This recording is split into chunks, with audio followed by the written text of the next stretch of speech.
Ms. Lydia Kosongwe will join the meeting late. She is attending a funeral. Thank you, Chair. Ms. Lydia Kosongwe will join the meeting late. Thank you very much. She is attending a funeral. Lydia Kosongwe will join the meeting late. She is attending a funeral. Thank you very much. Chair. I check. Lydia Kosongwe will join the meeting late. Thank you very much. Our guests have dropped in, all of them. Gauteng. Our guests have dropped in, all of them. Our guests have dropped in, all of them.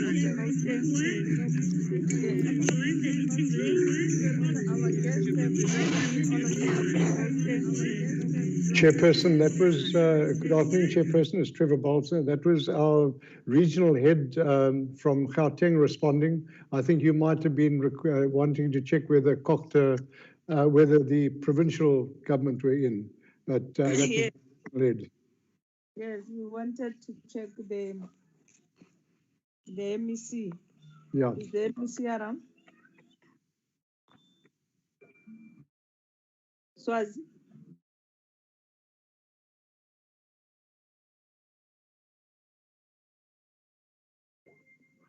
Swazi. Afternoon, Chair. I see there's Tepiso Mokosi from Gauteng. She might be just be able to advise because she is from the Human Settlements Department. Okay. I was referring to the MEC.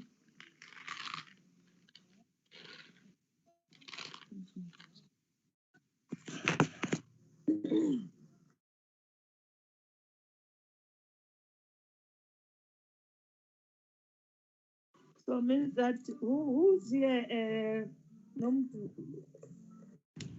I know there is a apology for minister, and you have DMs here.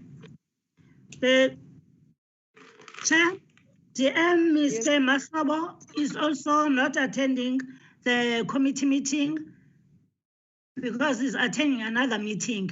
And then I also have the Minister, Mrs. Sisulu's apology. I wonder if you want me to read the messages.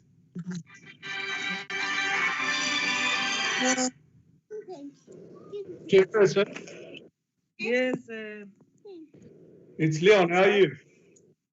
I'm fine. And how are you, Honorable Leon? I'm fine, thank you, Chairperson. Chairperson, seems that it's only the opposition that is committed today for a meeting, but I think we must revisit the issue, Chairperson. If there's no minister here, then I think I'm going to leave as well, Chairperson. We cannot sit in and day out, and the minister's got these excuses. Then let's postpone the meeting till we get to the next meeting where the minister makes herself available. This is ridiculous. It can't go on like this. So therefore, Chairperson, I'm going to excuse myself from this meeting. This is not acceptable for me. Sitting on a Friday, till what time? And there's not one minister on this. There's no commitment from the department. Thank you, Chairperson. Thank you, Honorable Leon. Chairperson, it's Honorable Powell. Chairperson, please recognize me as well. Okay, Honorable Powell. Chairperson, last week, actually no, earlier this week on Tuesday, this committee rejected the minister's apology to send the minister a message after weeks of asking where the minister is. So I would really like to second Honorable Basson's inputs. The minister needs to come to this committee because it's our constitutional duty to hold the minister and her department to account. Now, she sends departmental officials into this meeting to defend themselves. It is unacceptable, Chairperson. Please will you register my disgust and that I second Honourable Basson's suggestions. Thank you, Chair. Thank you very much. There is a there is a proposal that the meeting should not continue because there is no politician, minister, or the deputy minister, or and the MEC from Gauteng. Kala, let's speak to the proposal, and so that if we proceed. If we adjourn the meeting, we must do it. Honorable Masala. Also, before the previous speakers, let's give Nomdu, or I don't know whether it's Biogas or it's Nomdu, an opportunity to read the apologies. We want to hear what is the reason for the minister and the deputy minister for not attending this meeting. Before we can say that we're going to, yes, I think they are correct, but before we jump to that one, let's hear what is the problem. Why are they not attending this meeting? Thank you. No, honorable member, procedure of the meeting, there is a proposal on the table. We must talk to the proposer. Proposal as presented and seconded by honorable member.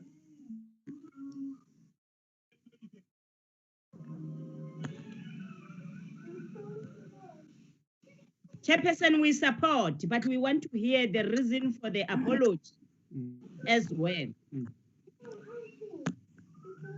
Get the letter, honorable. No. What is the problem? What is the problem for? We are in the meeting. Yes, so we are saying why there is apologies. Can we get the reason for the apology? Can Nomdu Biogazi the apologies for us? We have not even opened the meeting. We have not even started with the meeting. And that's what the Honorable Leon said when I was saying, before we start with the meeting, let's confirm who's in the meeting, whether we have Minister.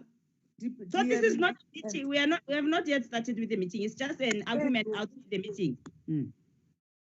Yes, because the meeting, yes, that's what Honorable Leon said.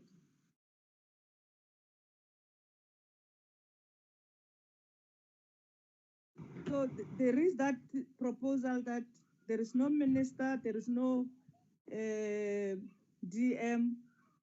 The meeting should not proceed, and it was seconded. So I want people to speak to that proposal. Chairperson, can I come in? Can I come in again? You said yes. Okay, let's give it Honorable Sefai first. Honorable Sefai. Because I can't support things that are outside the meetings.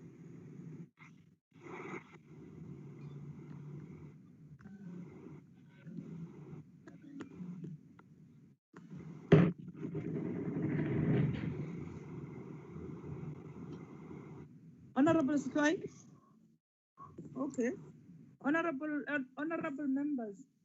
I think we should officially open the meeting and adjourn it properly, because we have not actually started with the meeting. But Honorable Basson felt that we should not even start because the minister is not here and the deputy ministers and Gauteng. So can I take this opportunity, honorable members, that we officially open the meeting so that I can allow members to talk to the proposal by Leon, so that they can be the record of the meeting. Before we start with our meeting, I'll ask members to observe a moment of silence for meditation or prayer. Let's remember those that have passed on during this time, the difficulties that our country were faced with. And can I ask members to mute their mic? And it's Karim France with one. So can we observe a moment of silence for meditation or prayer?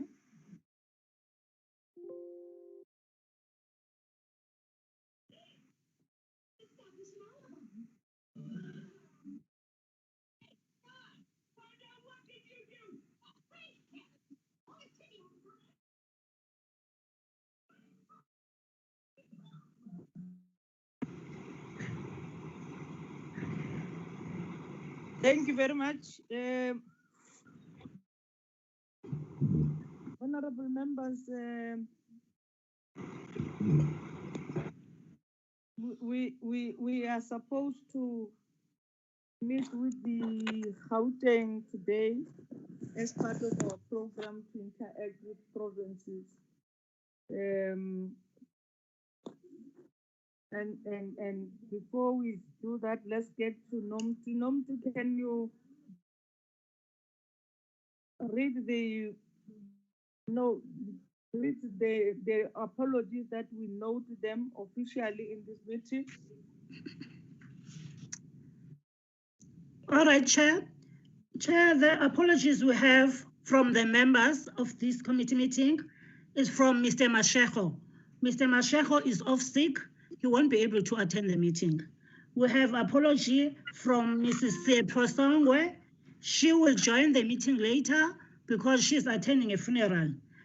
And then we have 3 apologies from the minister, Mrs. Sisulu.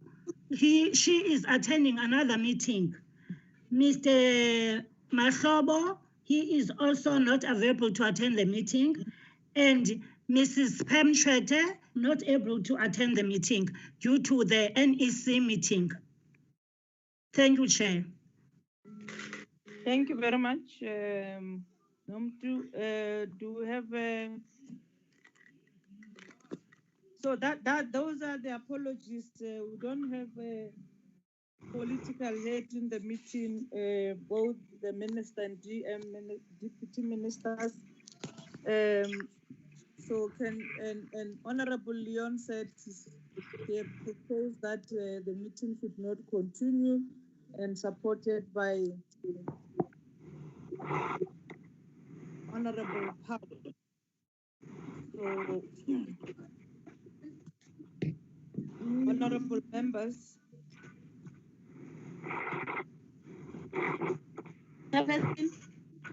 Yes. It's Juana. I'm sorry, I don't see this thing of raising your hand. My hand is up. Yes, Chair, my hand is also up. Juana. Yeah. You know, Chairperson, I'm looking at the agenda. I've seen that one has seconded. I disagree with them in terms of postponing the meeting. I was looking at the agenda. I could find out there is also another item that doesn't need the Gauteng. I understand with the one, what is this, the district developmental model, but with the briefing by the water board, what's going to happen with it? I thought we are going to continue with that one and then rather defer the others to another meeting. Thank you. Thank you, Honorable Vanna. Honorable Powell. Chairperson, thank you. You have a proposer and a seconder, but I just wanted to say that the minister is paid for by the state. She earns her salary from the state, from the men and women of this country who contribute to the fiscus, and from the VAT raised on goods in this country. The NEC is a structure of the African National Congress.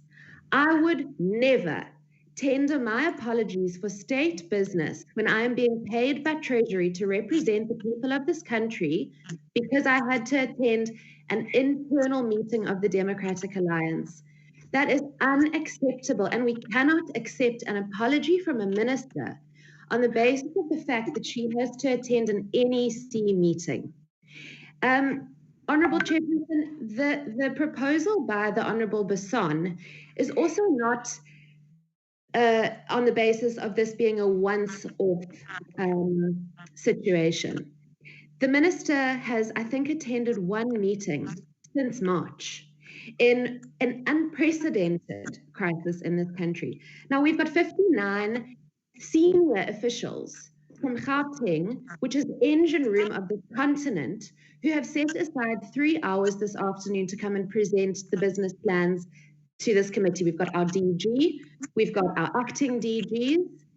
And so while we do support this meeting being postponed on the basis of the minister's apology, it is to send a message to the minister that this committee will no longer tolerate her apologies, which simply don't hold water. So I think that the decision that's taken, I've made my inputs now, but the decision that's taken is not on the basis of a once-off occasion. We're happy to accept once-off apologies. But there's not a deputy minister nor a minister in this meeting. You've got officials you have to present to politicians, and they need to be protected. You can't send them in here without the deputy minister or the minister present. So, Chairperson, please will you register those comments, and may that message please be conveyed to the minister on behalf of the political party that I represent. Thank you. Chairperson. Okay, Honorable, there is two views now. We have Honorable Mvana says we must proceed. So I'm Honorable Masala. There are two views now. Chairperson. Who's that? It's Banate. Okay. The reason for saying we must proceed with the meeting, the ones that have just raised that proposed that the meeting must be postponed are the ones that were really the meetings. But Honorable Mvana, I can't hear you. today we are all Your line is very bad. Honorable Mvana, your line is very bad. Let's get to an honorable other member. You'll come back. Get your spot very clear. I couldn't get what you are trying to say. Honorable Makala. Thanks so much, Chairperson. Before I go to the issue of the minister, where are other ANC members without you and Mvana? Are they here? Where are they? It seems like you and Mvana, the two of you, and the minister is not. We have so Honorable Mashiro, all of us we know he's sick. And we have I don't know what's Teke and Teki, probably they are joining, but we don't have their apologies. But they are joining the meeting. All right. No, Vuyogazi or Nomdu. All right, Chair. Hello. Where's other members? Can you read the list of members who have read, or can you share with in the screen of the members that are here? Chair, Ms. Tseke is trying to connect. She's struggling to connect. We are helping her to connect. Mr. Tseke is also trying to connect. Ms. Sihloi is in the meeting as well. So, okay. So those ones that are trying to connect, they are not in the meeting. So, Chairperson, thanks so much. You know, with the issue of the minister's issue, we have talked too much about it. And I'm sure the committee is aware or is aware of the stand of the EFF with regards to the absenteeism of the minister. We can't tolerate it anymore. It's too much. It cannot be tolerated. The minister is getting a salary from the state. This is the state meeting. Every now and then when we have this meeting, the minister is absent because there's another meeting somewhere.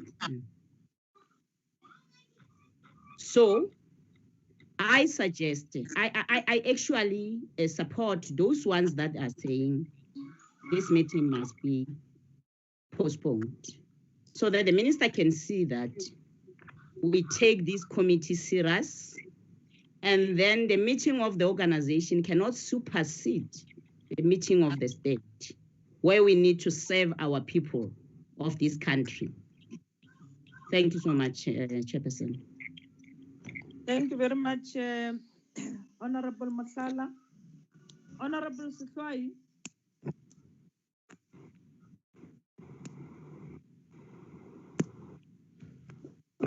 Chairperson. Honorable Sifai. Chair, Yes. given the agenda that is in front of us, and I do believe that we have an authority and power to discuss the issues on our own right and as an oversight. And the minister and the deputies would need to talk to us why they are not taking us serious. My problem is to be subjected to other people's agendas without proceeding on what is in front of us. I propose that we continue with the meeting, Chair. Okay. Chairperson. Honorable Leon. Chairperson, I make the proposal. I really just feel that, you know, it is, I haven't got words for this, Chairperson. It's day in and day out when we have portfolio committees and then the minister is not here. And the previous meeting, we rejected. And once again, Chairperson, I'm rejecting all three ministers. I'm rejecting their reasons for not attending their meetings. And that's what the committee needs to do. And therefore, I propose that this meeting be adjourned and postponed till a later date when the minister and the deputy minister are available to attend this meeting. And that's my proposal. It was seconded, Chairperson. There's a counter proposal. It's not been seconded. If we've got to vote on the issue, it's fine, Chairperson. But we cannot go on like this every time we have meetings, and then we've got to fight about the minister's excuses why she cannot attend the meeting. This is ridiculous, and we should not tolerate this any further. Thank you, Chair. Chairperson Anna, Honorable Mvana. thanks, Chair. Reason for saying the meeting must continue, Chairperson. I was saying the people that are proposing for the meeting to be postponed are the ones that were angry with us and they were very cross about the postponement of the meetings. And by that time, we were rushing for the flights, rushing for that thing and this one. Today, we're all in a meeting. Let's proceed with the meeting. In fact, we can take the item that we can be able to discuss. If Gauteng is not present, let's defer the Gauteng thing to another meeting and continue with the last meeting, because there are two items in this. Why do we have to postpone the meeting? Yes, we are all concerned about the absence of the minister, which will be conveyed by the chairperson and the whip, but let's continue with the meeting. No cries, no anger with us, no nothing. Let's proceed with the meeting. I am seconded by Honorable Squai. Thanks. Thank you, Honorable Mvana. Honorable August, are you in the meeting? Chairperson. Claro. Yeah, I can hear you. Honorable August, I've called Honorable August. You'll follow. I saw you. Now I can see you now, Honorable Tafeni. Honorable August did not raise his hand. So it's not a discussion like when there's a presentation where you are giving. He did not raise his hand. No, you don't see the counters. How do you know? How do you know, Honorable Masala? I know. I'm very put up with the system. I know. If you raise a hand, I will be able to see. Don't do I that. know. How did he talk to you? If he raised his hands through a budget, see. Honorable Mkhala, don't do that, please. Allow So the it's not chairperson to chair the meeting. Honorable for people Mkhala, to come and counter all Honorable those things. Mkhala, To those that Honorable are interested, Allow the chairperson Mohlala to chair the meeting. Honorable Tafeni. Chairperson, greetings members. Chairperson, apha ingathi sidlala hide and seek because the minister akasazi noba sizinto zokwenzani. So andibona ukuthi i-meeting mayiqhubeke because uminister okokuqala akasiboneli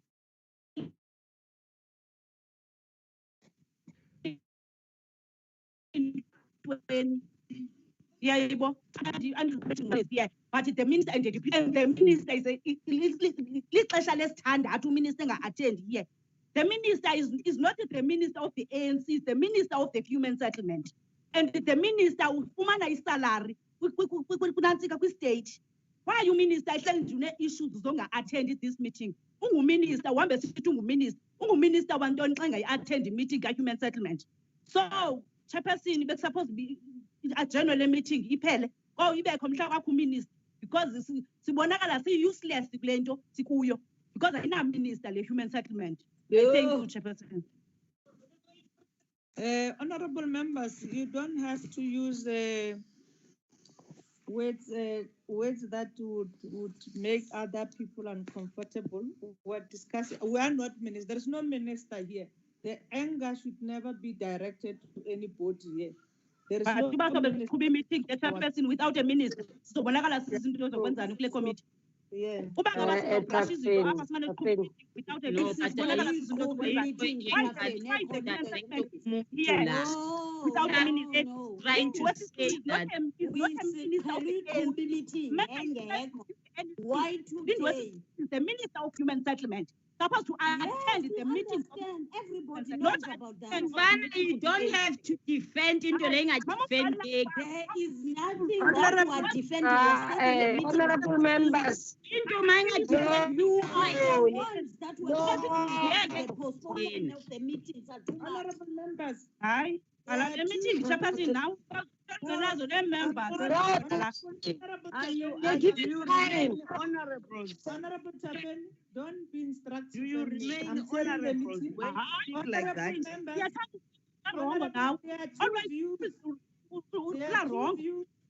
Why the minister gap up? Why the deputy gap up? Come on, nobody meeting. We see member here. We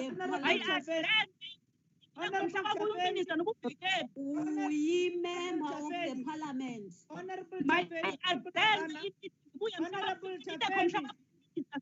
Thank you. Because Tafeni and Honorable Vanna, please, let's respect one another in this meeting. There are two views that we should proceed with the others. They are saying let's postpone. The other side let's proceed. Honorable Vanna, supported by Honorable Sefai, Honorable Basson, and supported by Honorable Emma, and seconded by Musala and Tafeni. They are saying we must postpone this meeting. Chairperson, I also say agree with them. Okay, we'll have to vote now because there are two views. And only people who are members of the committee would then be allowed to vote in terms of the proportional representation that this committee has been constituted. So there are two views. I must go along with that because I cannot just take one view.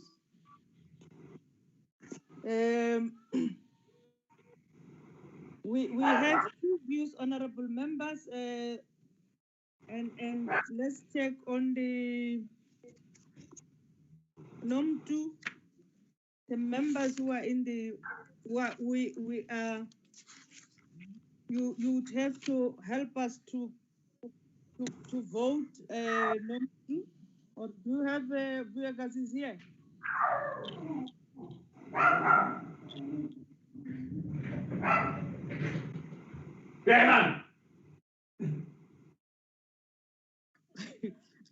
You are being intimidated by dogs now. What is happening? I am here, Chairperson, but I don't. My laptop doesn't have a sound. I am listening on my phone. Oh, so how? Yes. Chair. Be able to members of. Can I get maybe let me ask members. Can we pursue one another, honorable members, avoiding to go into the vote?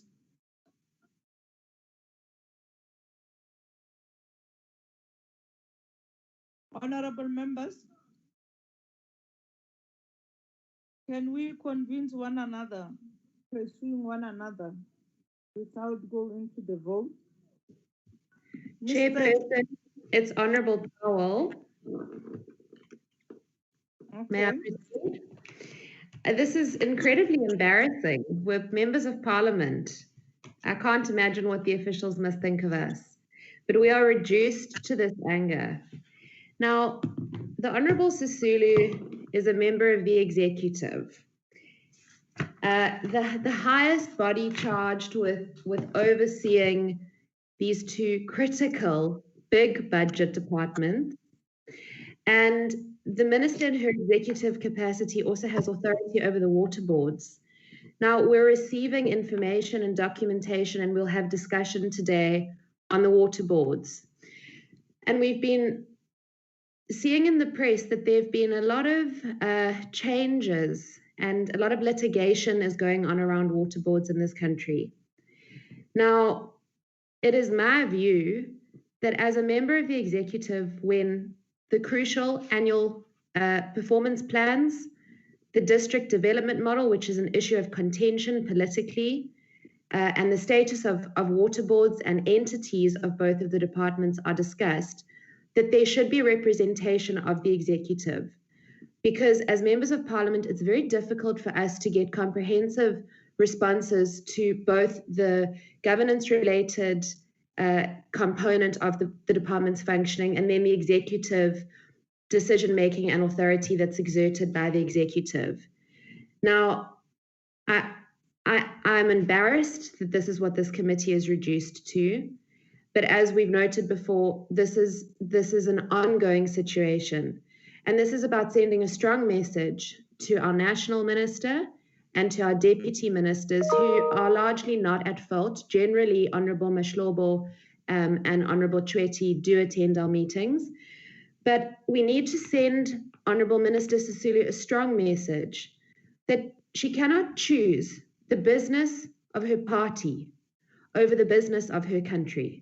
And it was just yesterday in Parliament that the Honourable President gave the nation his reassurance that under his leadership, the ANC is committed to putting nation before party. Now, we don't see that today with a member of his own executive. So this will be the last that I say on the matter. And certainly as far as I'm concerned, I'd like to extend my apologies to all of the 50-something officials who've made time to join us today. But if we don't take a stand now, this situation is going to continue. Last night's meeting was an absolute joke. We received, I mean, it was a whitewash.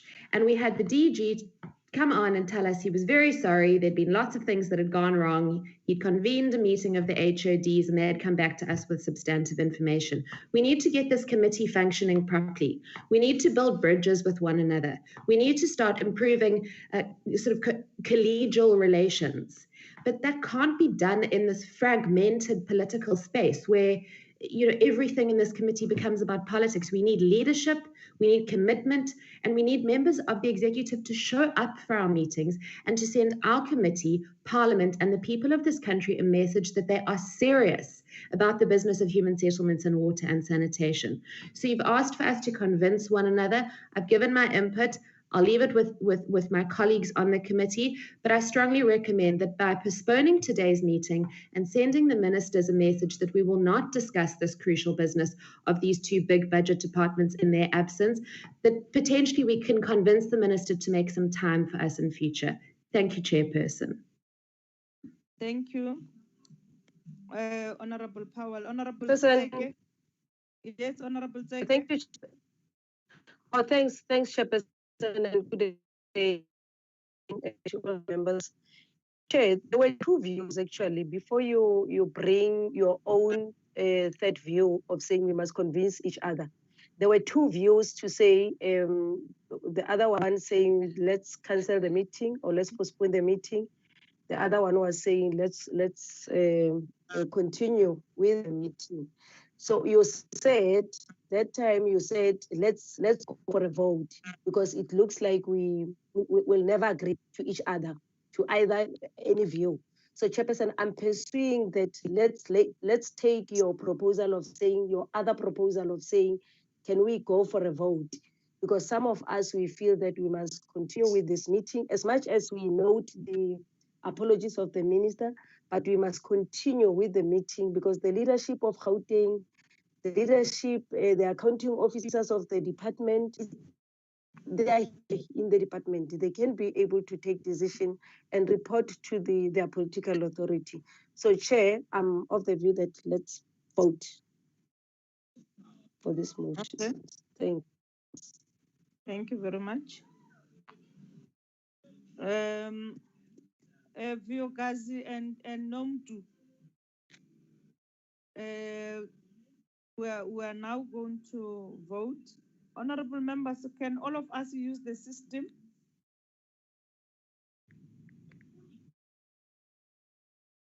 Are you able to use the same system to vote? We can just raise hands on the system. If we don't, or maybe we'll just call the member and ask which view without debating, so that we cannot eat the time for the meeting. We then proceed, and then we can just say yes, no. Those that are in favor, they'll say yes. Those that are not in favor will say no. Honorable Tseke. Yes, Chair, we can continue the meeting. Thank you. Honorable Basson. No, Chairperson. No. Honorable Mushala. No. Thank you. Honorable Powell. With apologies to the officials, no, Chairperson. No. And then Honorable Sefai.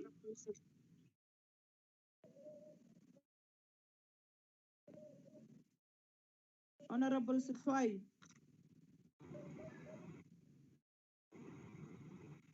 Chairperson, yes, let's continue. Yes, Sefai. Honorable Mvana. Let's continue with the meeting, Chairperson. Yes. August is not in the meeting.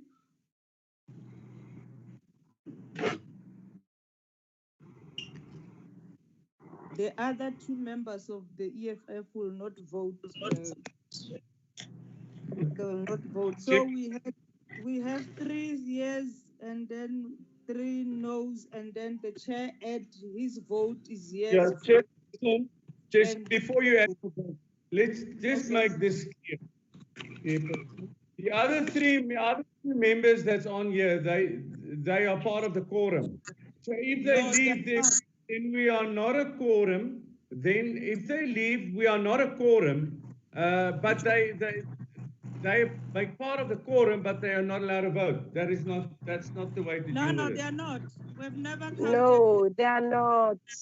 Honorable Leon, I've never counted them ever in my meetings. I know that every member part of the quorum.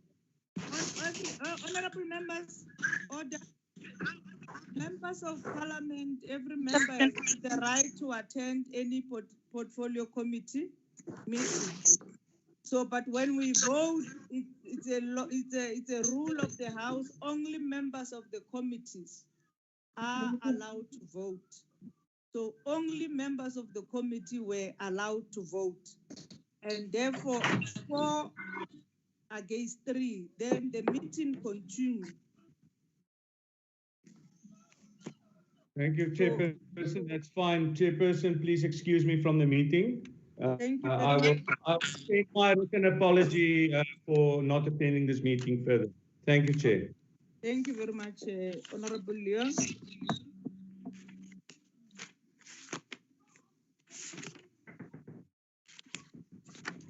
Chairperson.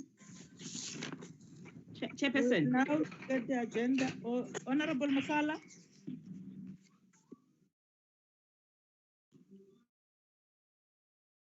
Honorable Masala, you have called me.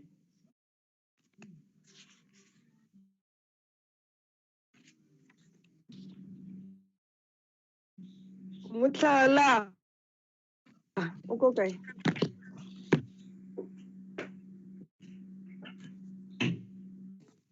So can we then go, because now is lost, she's lost. Let's welcome Gauteng and National Department available. We want to say that Chairperson. Unfortunately, Chairperson. Okay, Honorable Masala. I was struggling to unmute myself, but finally I managed. So I just want to check, what rule is this one? Which one? Maybe can you give us the rule maybe that we are using to do all these things that we're doing now? And I can understand what we're doing. Member, Honorable Masala. The rule, I don't have my book is in Cape Town, but the rule of which governs the committees and official of Parliament, they're here to confirm that only members who are, when we vote, is only members of the committee who are voting. I'm reading the rules that governs the committee on members.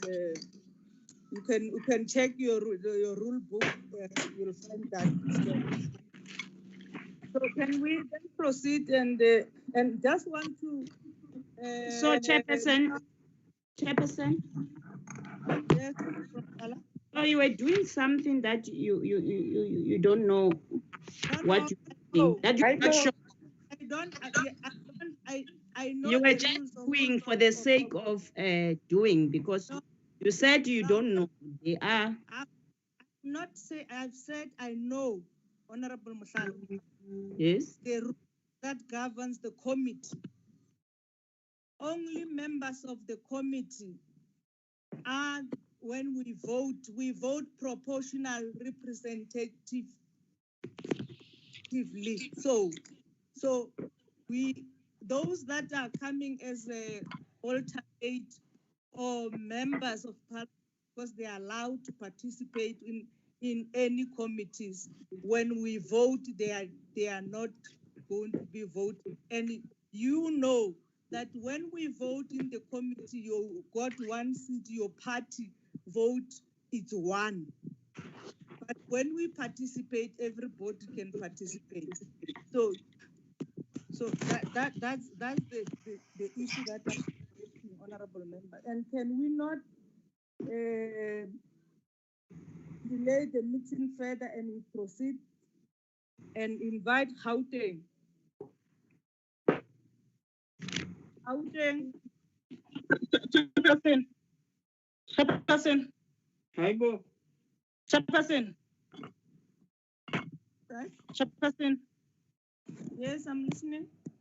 You are not answered, Honorable Musala. Because Honorable Musala is asking a question to you. Which rule are you proceeding this meeting without the alternative members? The alternative members, you are counting the alternative members in the quorum. Honorable Tafeni, please don't disrupt the meeting. I've said, if you are not, the good part of Parliament processes, if you are not happy with the decision of the chair, you have you don't know. taking the full only your issue to where it belongs, the Speaker's office. answer the question found of the Honorable Speaker- Makalabo that you don't know the rules. Honorable Only, Makan, and then you proceed. Can you stop what you are doing and allow Gauteng to present? Gauteng.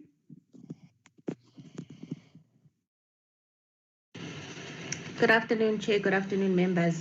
This is Pindi Lemban, Head of Department for Human Settlements, Gauteng. The MEC has submitted his apology due to the change in times for the meeting. He had other clashing commitments. Ms. Tepiso Mokosi will take us through the presentation. Thank you.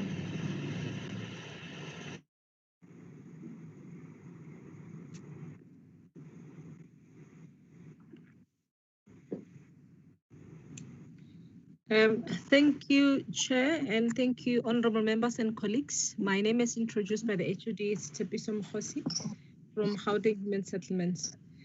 The presentation, the purpose of this present briefing on the Gauteng 2020 Adjustment Business Plan as approved. And what needs to be noted is the key considerations that Gauteng did when the adjustment process was then communicated is to really look at the impact of COVID-19 on lost time, Q1 that we have lost already, and the implementation protocols for the remaining quarters on the construction work itself. The key other issues was how we went ahead with this as a province. We then reprioritized budgets towards increasing stands through our rapid land release program and decreasing the units. Also, we looked at prioritizing continuing projects with work in progress so that we can move faster in terms of implementation. And most highly priority was the bulk infrastructure in non-metros, being our West Rand and Citibank district in Gauteng, which will assist us in unlocking further developments in the outer years. The upgrading of informal settlement program was also prioritized, as it also has a contributing effect on the current scenario of decongesting informal settlement into existing projects. The executive summary of the business plan, of the Gauteng business plan per municipality, is that we had an initial allocation that was approved on the 4.6 billion, but at adjustment, a communication was on 4.1 billion. So the impact thereof was a reduction of about 490 million rand, which means a 10.6% impact. When we then did the revision as a province, then our units, our stands were reduced from 18,939 to 13,000, which means it was a reduction, impact of reduction of about 5,000, which is 26%. And relatively, the units were also decreased with about 14% and a total 62% in terms of the title deeds issuance on that side. The table below depicts a provincial spread allocation of the adjusted business plan. In essence, we are getting up to deliver on our 13851 stands.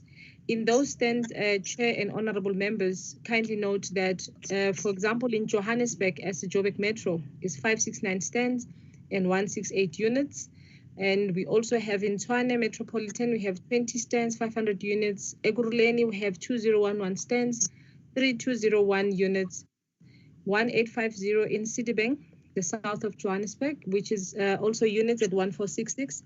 In the West Rand, we have 2026 stands and 2228 units. Also, we have 7375 targeted rapid land release stands, which are being acquired with the assistance of HDA as our implementing agent, which are fully serviced stands, which will then be released to the qualifying beneficiaries. And the 300 is only on, the 200 is on individual subsidies, non-credit linked for our walk-ins, which are mainly popular in the East, where is in Ekurhuleni and also in Citibank within the province. And the 100 is on FLISP. I think the question would be, why do you have only 100 FLISP? Looking at the current scenario and the current economic impact, the uptake for that product, because it's also driven by affordability for qualifying beneficiaries, is a bit slow. So it's a program that's not going to be viable in terms of the current financial age due to the economic impact that we have are facing throughout the world as well. This is a depiction, honorable members and colleagues, which mainly looks at very greater detail. The summary that was before this was giving just a high level. But also when you look further down into the slide, you get an idea of, in terms of classification, we have legacy and mega projects in Gauteng. So a higher percentage of our budget is going to our mega projects, which are high impact apex projects, and the legacy is a smaller projects that we are trying to phase out in the province so that we can make greater impact in the sector. The slide gives a outlook on the financial and the non-financial quarterly outlook of our business plan. In quarter one, since it's a quarter that is lost, we had then, when we're doing the adjusted, then we then removed because we've already lost this quarter. But the budget that was spent is 165 million. This is on continuing work, which is the expenditure that we have incurred that was processed during the first quarter. Then in quarter two, those are the outputs planned, 820 stands and 1491 units, and we're expecting to spend 1.4 billion as a province. In quarter three, we have 336 and 1958 and 1024. And into the last quarter, we are hoping to actually gear up and finalize all those. It gives an outlook of a disjointed S-curve only in quarter two, because we're expecting to wrap up performance and cover for quarter one, which we have lost. But it is a correct curve looking at the current performance of projects. In the mining towns, which is in the West Rand, apologies for a movement of slide. Sorry.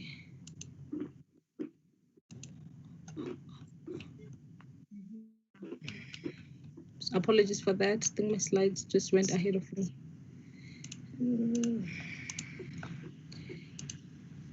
In the mining towns, the allocation of 109 million is part of our business plan, and these are the projects that are there. We are mainly have prioritized these to support bulk infrastructure investment, noting that our municipalities are strained, they have aging infrastructure, and the growth trend in Gauteng at the moment is also moving towards the west. So this is where we are also supporting municipalities. So this infrastructure not only supports new projects, but also assists in reducing the strain on the existing developments around the mining town area. We also have an instrument of 2% bulk provisioning in terms of the HSDG framework. 78 million is being utilized across those projects, and most of these projects are some of the new mega projects. But this part of the grant provisioning, we're also using it in Mfuleni to support bulk infrastructure there as a non-metro. We have also about 5 block projects that are also part of the cost center within our business plan. These are projects that in terms of development, they were there, and for other different reasons, some were left half, and all those units are now being done so that we can conclude those and give them to the beneficiaries accordingly. Some were being vandalized. It's not rectification, if I may correct it, but it's blocked and abandoned projects that we are now, so that we can also contribute positively onto our backlog per se. On hostel redevelopment, we have various hostels that, in partnership with municipalities, we have in the province. Some of these properties belong to the municipalities and some belong to the province. So we're also doing that in terms of development. For instance, in this slide, you have about 20 units that are being done in Orlando and Jabulani Hostel. The remaining hostel, they're still on a redesigning stage so that we can redesign this unit and ensure that they're habitable for family units. But also, honorable members, what is key to note is we also have an equitable share from the province to support this program, because it's also within our priority programs within the 6th administration in Gauteng. So we did receive an allocation of about 65 million as well to support the hostel redevelopment. So the smaller table below tries to depict the co-funding process between the provincial allocation and the HSDG so that we can ramp up performance in this project. The urban renewal project is the province. In this approved business plan, we have only 4. We have the Alexander Renewal Project as well, program that is also assisting us to also ensure that we live up to the expectations made in terms of the Greater Alexandra. So that's also done in assistance by the HDA as our implementing agent. We also have Winterfeld urban renewal for our stormwater and sewer maintenance. We have Beggersdal, and we also have Everton urban renewal. Most of the work that is happening here, it's mainly on servicing existing sewer outfall and maintaining the infrastructure in those renewal projects. Of this project as well, we also did receive a provincial allocation of about 50 million from the province. So we have a co-funding process within these projects, and we are able to also increase the impact as well.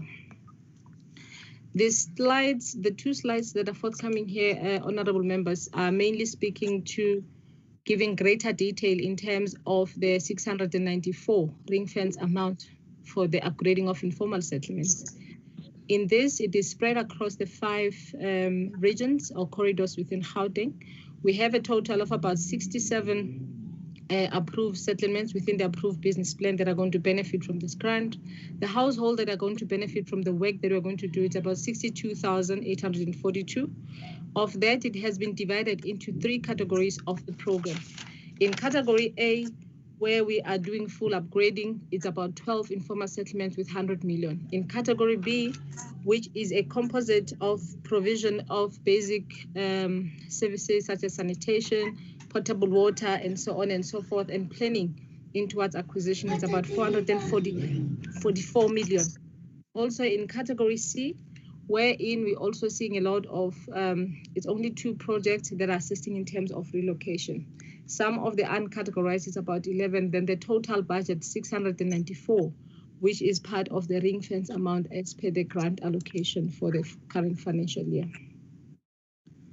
This slide is a complementary slide on the previous one. It gives greater detail to say how do you then break up the services where we are providing interim support program.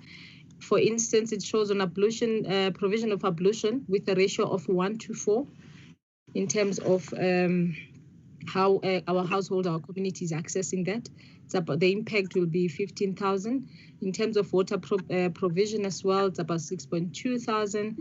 Provision of access to roads is not confirmed at this point, but the number of households that are likely to use those roads, those internal roads that are being opened, so that we know the challenges in informal settlements where emergencies cannot go through because the roads are not wide enough and it takes time, especially for safety issues. But also, Chair and honorable members and colleagues, there is also planning program process wherein various planning milestones, town planning milestones are being undertaken where we are planning to do full upgrading. So it's a total of about 39,144,000 in that regard on the USP. The mega projects as one of the cost centers, as outlined in the summary slide. This is a list of our mega projects. There are 24 enlisted here. They are across the province. And I think there are some that are quite known, like your Fleurhof, your Cosmos City, them that are in the Joburg area. We also have a Rama City and Oliver Bosch in Tshwane. I'm just going to name a few, honorable member, if allowed, per region without going into greater detail. They are also in Citibank and in the West Rand as well. So this picture tries to give a greater detail to say what are we spending in terms of our mega projects and the expected number of units in terms of this program. Title deed issuance. With the budget card and budget revision and adjustment, we then reprioritize those that are low-hanging fruit, if I may use, to say those that are in process of lodging so that we can quickly do that. But we're now experiencing delays because due to cases that are experienced, sometimes then the deeds office is closed, but we then prioritize those that know in terms of planning they are ready. At least we can try and make sure that we can be able to deliver the title deeds and security of tenure. The following slides, Chair and members, it's mainly on quite a very detail to say if I have said 569 stands in Joburg and 1848 units, which projects per region do actually feed into that, and in terms of the budget of 413 in Johannesburg. So just to name a few, we have your Jabulani CBD, we have your Hodrand, Hospital Hill, we also have Riverside, you also have Stratford that goes across the city of Johannesburg. Also in Tshwane, with a number of stands and units that they have allocated. It's one of the smallest in terms of target, but we also dependent on a complementary approach between ourselves and the city on these projects. So that's the number of units and stands that we're expecting in Tshwane along those projects. In Ekurhuleni, we also have these projects. They go over 2 slides. It's a long list of projects across Ekurhuleni. I think just to highlight a point for noting, some of the projects would not have, will be planning. For instance, if I pick up on Phosphorus 28, it means it's only planning. We're finalizing planning there so that we're able to roll out stands and units. And in some of the projects, it's either stands or units due to budget constraints so that we can try and make sure that all pockets of our communities are equally touched and can receive the service. In Sidibeng, it's also our district. We have 1850 stands and 1251 units with a budget of 383 allocated to this region with those number of projects. Your Letabong, Impumelelo, your Orbit, it's amongst the bigger projects in the region, and New Village and Golden Gardens. In the West Rand, this is a region where most of the mega projects are, but they are already enlisted in the mega projects list to avoid duplication and double counting. Mostly this region is carried by the bulk infrastructure investment through the mining towns and the 2% allocation, and also in terms of the units that are directly being done with the municipalities is 326 and 150 units in this regard. We also have a list of projects in the 2 following slides that are mainly for planning. This is planning to ensure that the projects are ready, but it also planning in terms of proclamations that we are doing for the issuance of title deeds across projects, but it also assists us for forward planning into the outer years. So those are the projects across the regions that we have within the 45,580,000 that the province is having.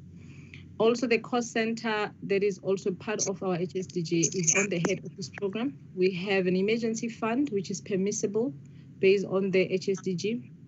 In terms of allocation, we have 25 million. On the FLIS product, as indicated, it's only 100 units that the province has allocated, and individual subsidies, non-credit link, our walk-ins.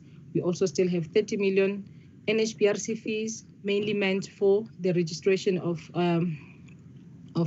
properties, enrollments, and management of housing assets as we maintain and manage our properties. We also have 40 million rand, OPSCAP, operational capital expenditure. We have 3 critical items, is program management fees for the Housing Development Agency in our support as an implementing agent on the USP and also on the Rapid Land Release program. And also the GPF in support as an implementing agent, but also we have the Alexandra PMO establishment that is provided for within that program. In conclusion, Chair, the Rapid Land Release program is one of the catalysts in the Gauteng province to provide fully serviced stands that we acquire from the different landowners. But there is also a component which is part of the government-owned properties where we are finalizing planning and ensure that we can then release stands to qualifying beneficiaries. And the impact of COVID-19 restrictions in implementation is closely monitored. As a province, we have a weekly tracking system wherein it's chaired at a high level by the HOD so that we can track weekly movements and we can be comfortable as to how we are progressing in achieving this plan. Thank you so much, Chair. That's the presentation from Gauteng. Thank you very much, Gauteng. The second one.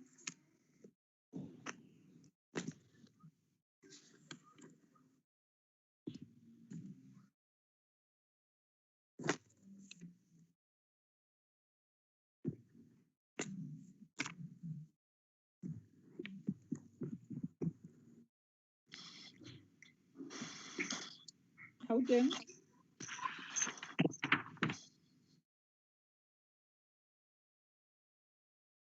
Trevor.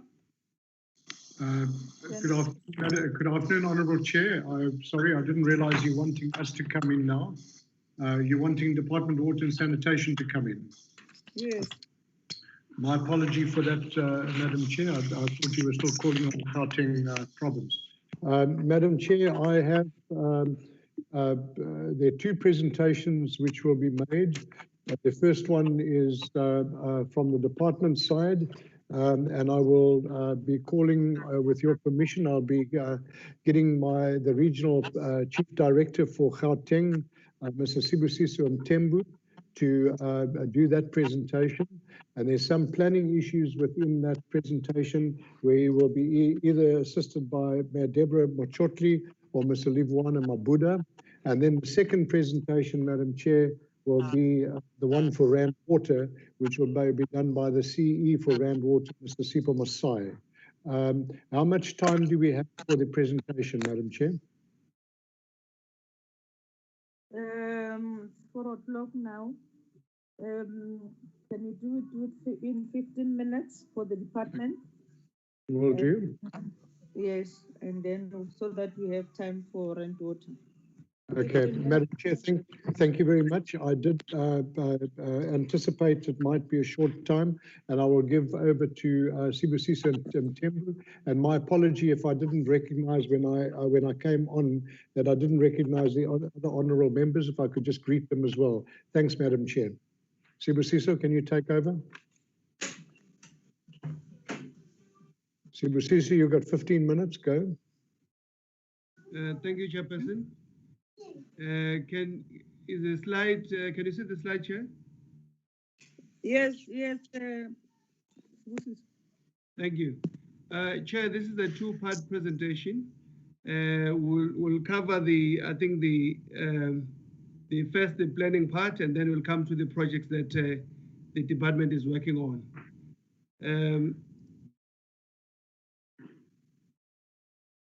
Chair, this is the dynamics of the province in terms of water provision.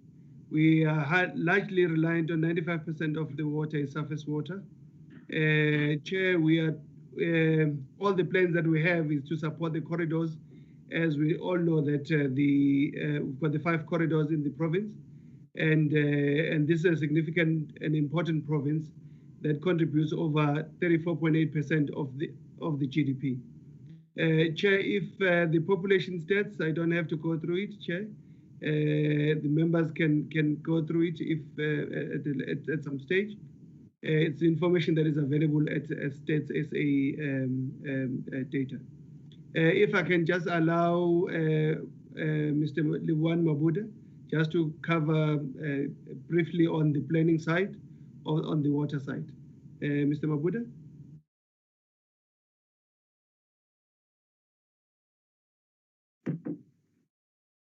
Livwana?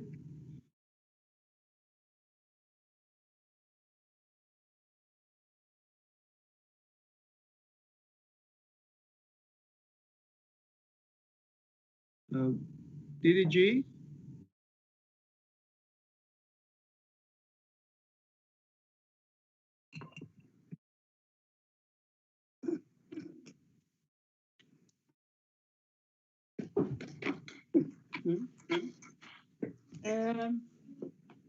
It's like you have a problem with Mabuda. Sibusiso? Yes, Chair. I'm sure Trevor can run through it. This book cannot do it. I would recommend, Chair, through you. Who? Chair? Yes. Can we get somebody to do it if we don't get Mabuda?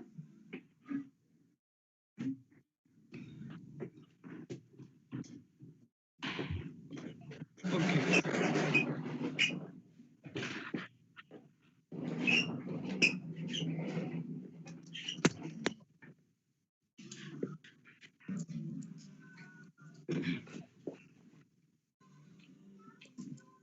Sibusiso? Yes, Chair. All right. Maybe I should just proceed, Chair. Yes. This is just to show the rainfall patterns in terms of the southern part of Africa. This is most of our rivers, Chair. Just a sec. Sorry, Chairperson.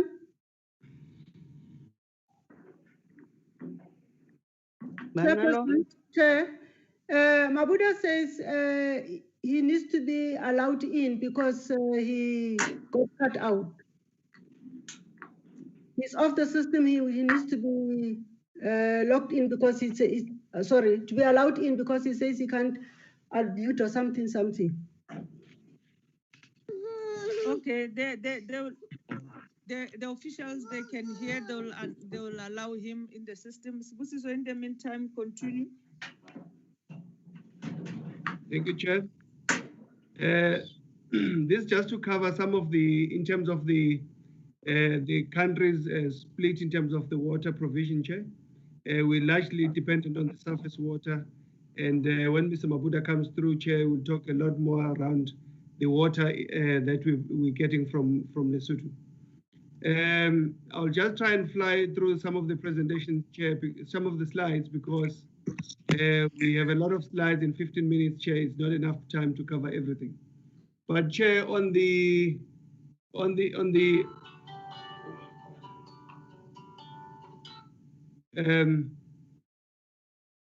Chair, this just to show the split in terms of the hydrological boundaries of the, I think those that know Johannesburg very well is around Parktown area in terms of the drainage part to the Indian Ocean and the other part towards the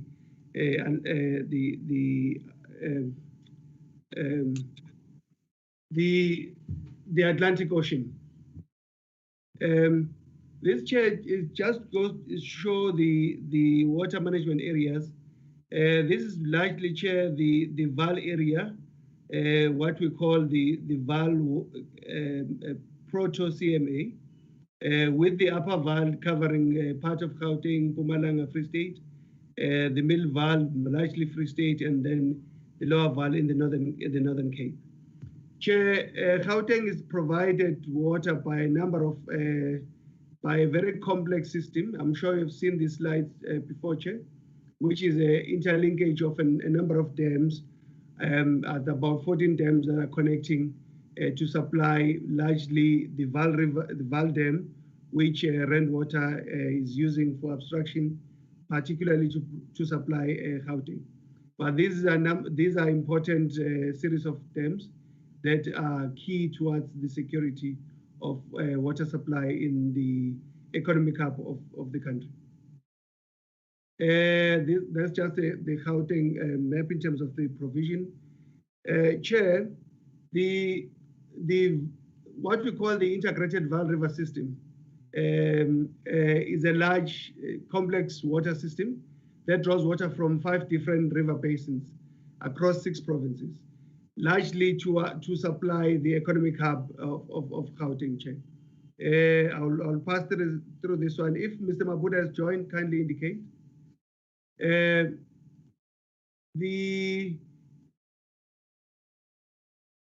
If I can just, Mr. Mabuda is going to explain the slides very well, Chair. If I may just maybe fast forward to the area that deals with the project side, so that we don't we do service to these slides. I know Mr. Balza wants this to be covered thoroughly.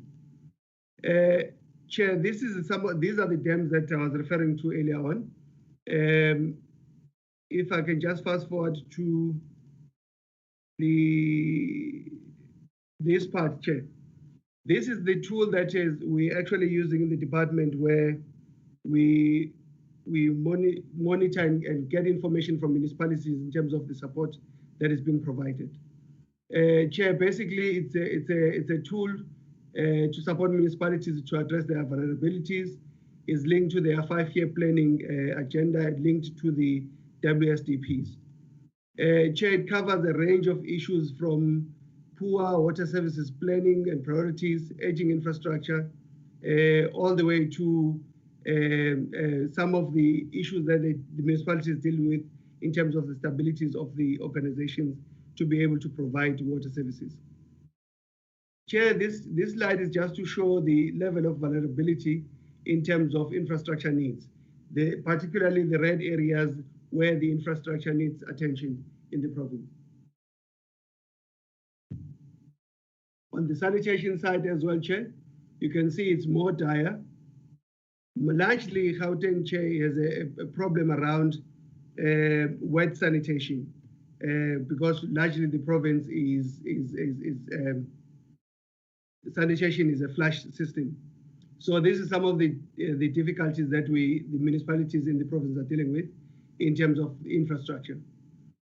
Chair, I'm not going to cover this in detail. It just basically talk about the backlogs in terms of what has been provided in terms of waterborne sanitation, septic tanks, etc., etc. It's just basically information, Chair, for members to note. These are some of the institutions that we have in the province that are dealing with water: TCTA, the department, the construction unit, some of the CMAs, largely the VAL, and the boundary one, which is the Olifants and Limpopo Northwest Proto CMAs, and some of the irrigation boards. It's just some of the water sector partners that we are dealing with. Chair, I do want to highlight also the issue around the Blue Deal project that is co-funded by South Africa and Netherlands, which is largely looking at, particularly these are the three areas that are being focused on. Frederick Dome Heritage Site, basically to prevent pollution that emanates from the upper Val that comes across at the World Heritage Site.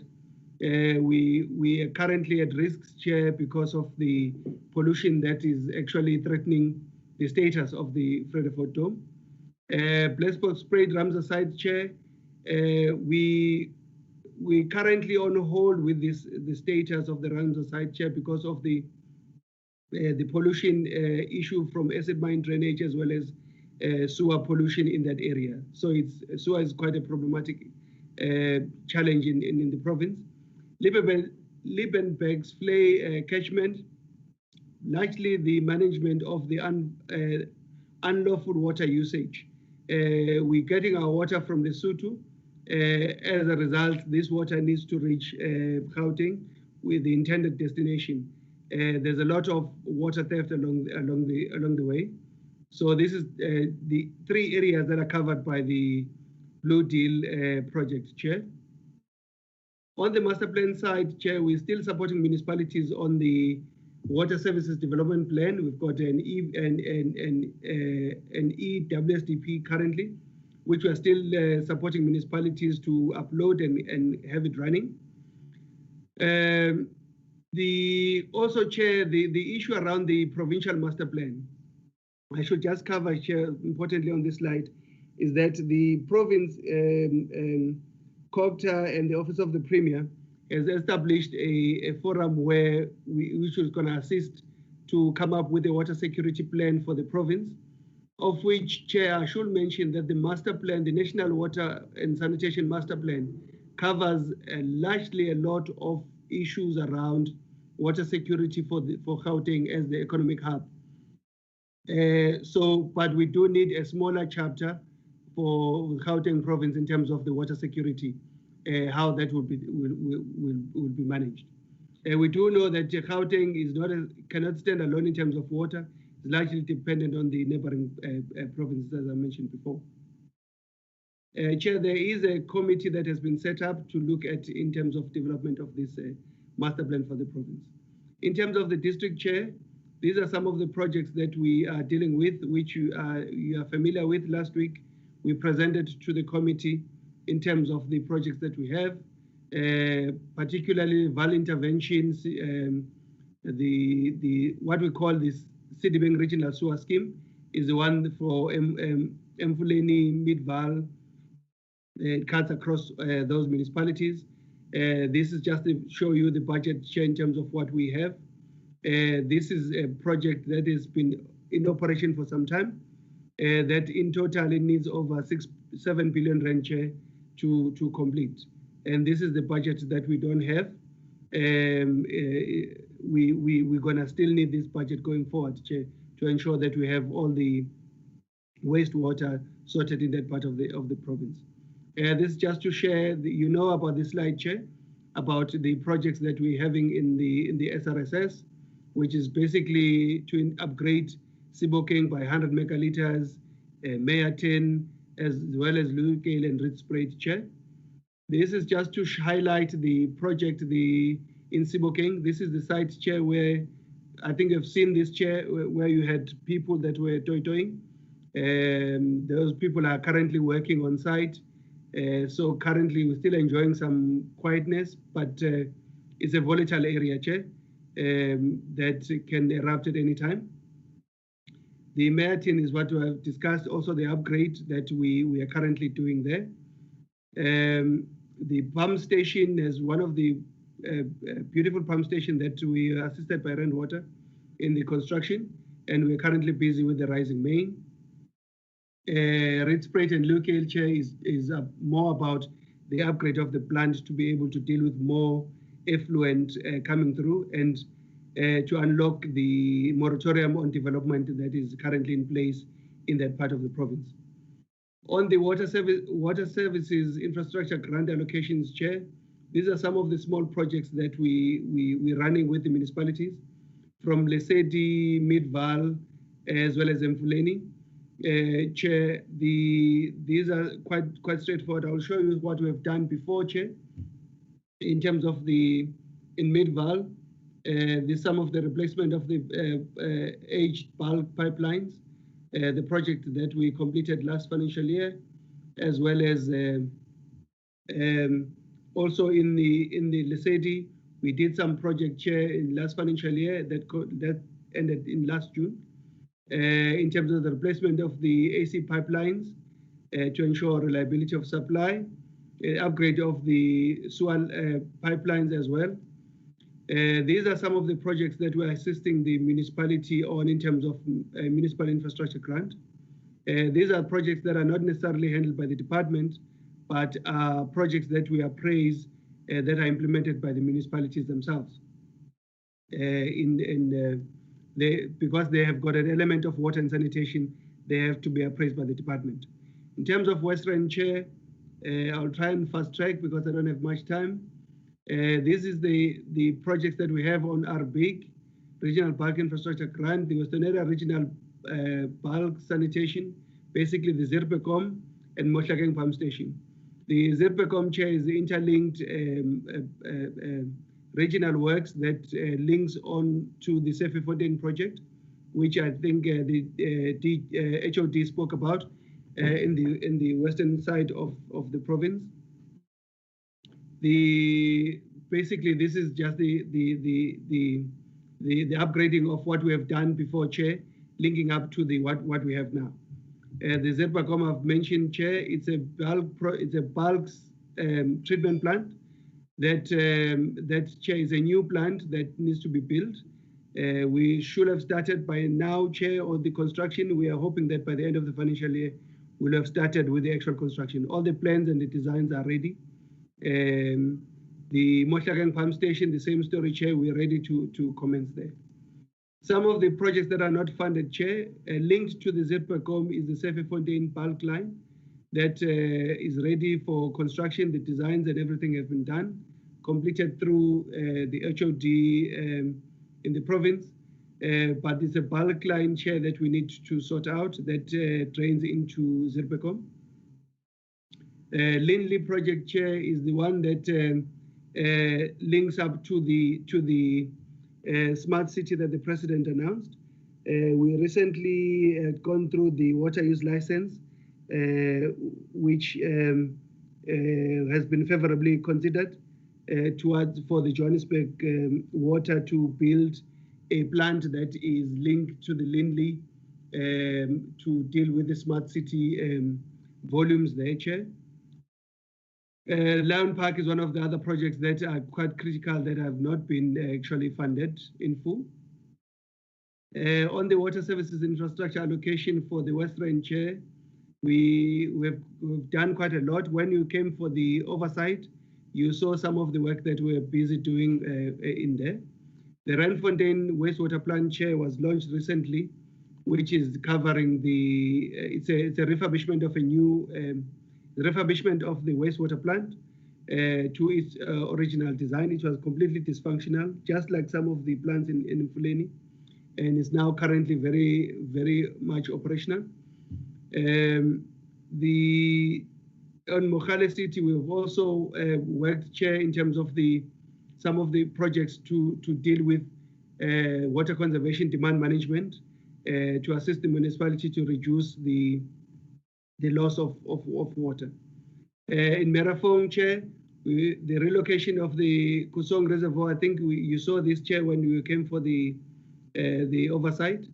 The Wadela wastewater plant is completely dysfunctional, and the plant that, Chair, we're also refurbishing, just like the Randfontein. On the mix side, Chair, it's also the projects that we are praising as a department. These are the projects implemented directly by the municipality. On the metro side, Chair, I'll just run through this one very fast, Chair.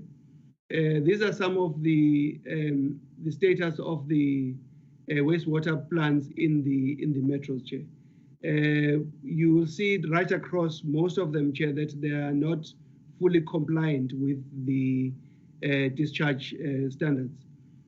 From Johannesburg to Tshwane, in Tshwane, Chair, we did brief you last week that we've got 15 plants that are also not compliant. That includes Rooiwal as part of those. There's some good work in Rooiwal that is moving ahead. However, we still need to have a plan for the full 15 plants that we have.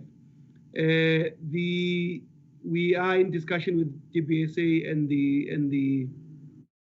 Tshwane in terms of the funding, because the biggest problem is the funding.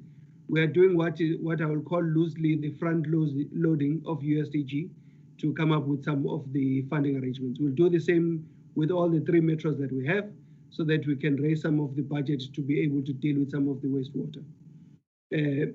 Chair, if I jump into the monitoring instruments, Chair, that we have in terms of drinking water, you'll see, Chair, that Mfuleni, you do find that there's a lot of non-compliance and in terms of the reporting on our instruments, largely because we know that the municipality does not have enough capacity to deal with some of these. On the wastewater side as well, Chair, we do some monitoring in terms of what the discharge by each of the municipalities or the water service authorities, and we report on this on biological, microbiological, chemical, physical, and operational matters, Chair, to ensure that we have the latest information in terms of the functionality of our plants, whether drinking water or wastewater. The last one, Chair, is the slide on the COVID-19 interventions. We have done some significantly. I think Rainwater can come into this one, Chair. We did a lot in terms of the provision of the tanks. These are the tanks, the storage tanks for water. We provided some of the tankers as well, about 47 tankers. These are the trucks that deliver water. However, the sanitizers we also did deliver, Chair, across the province in all the municipalities.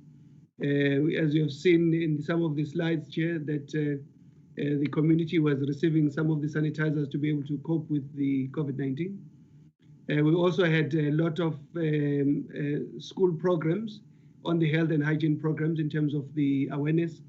And we were also supported by UNICEF in terms of providing some of the hand washing facilities in the communities, Chair. If I can, maybe I didn't do a good service on this presentation, Chair, because of time. It's a lot of presentation. If Mabuda has joined, can you come in on the slides?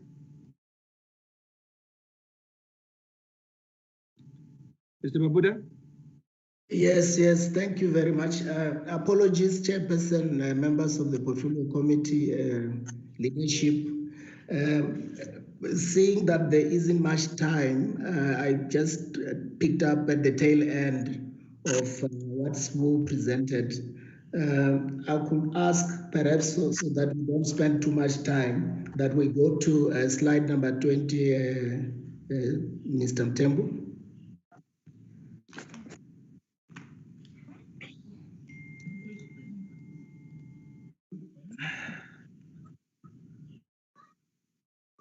Yes, sir. Yes, slide number 20. What I picked up was you gave a background of the integrated Vaal River system, which is a key system for securing water for Gauteng and the surrounding areas. Within planning, in order to make sure that that system is always in a healthy condition and meets the requirements or the demands on it, we undertake various studies on a continuous basis with the involvement of the key stakeholders from the municipality, the province, the big industrial users and everybody, and to make sure that we have strategies in place to make sure there is a balance between the water requirements and availability. If you can go to slide number 22.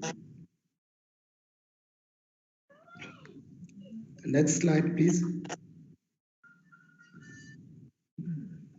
Yeah. In terms of our analysis, we obviously look at the demand drivers, which is things like population growth, the industrial investments, water requirements by the mines, by the irrigators, and everybody. That gives us a sense of what projected water requirements we may need. We go as far as 25 years into the future. Understanding our system in this slide, we are showing that the integrated Vaal River system pulls up water from other interlinked catchments because of our situation of water scarcity.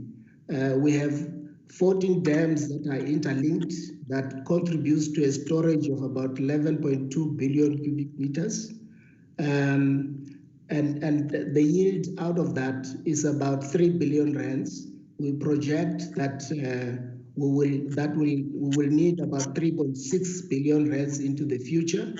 And in order to have that, we need to implement certain projects. The key one in this system is the Lesotho Islands Phase 2, which is currently under implementation. And I will have a few things to say. The slide you're seeing now, what you can take from it is that we should not be happy when we see red in it. If you look at around about 2020, currently where we are, and we look at the solid black line, which is more or less horizontal, that tells us how much water we have in the system. We are only not having RES in 2020 because the system is fairly well recharged. In other words, most of the dams have quite sufficient inflows into them during the previous summer months. And when we do the analysis going into the future, we do not foresee an implementation of restrictions in the current hydrological year. But because of the delays in other options that are supposed to be implemented, the risk of imposing restrictions increases with time. That's why you have those hashed red lines showing elevated risks, especially if we do not put our water conservation and water demand management programs online in the various municipalities. We have done an analysis and we know more or less who is performing how. If you can proceed to perhaps the next slide.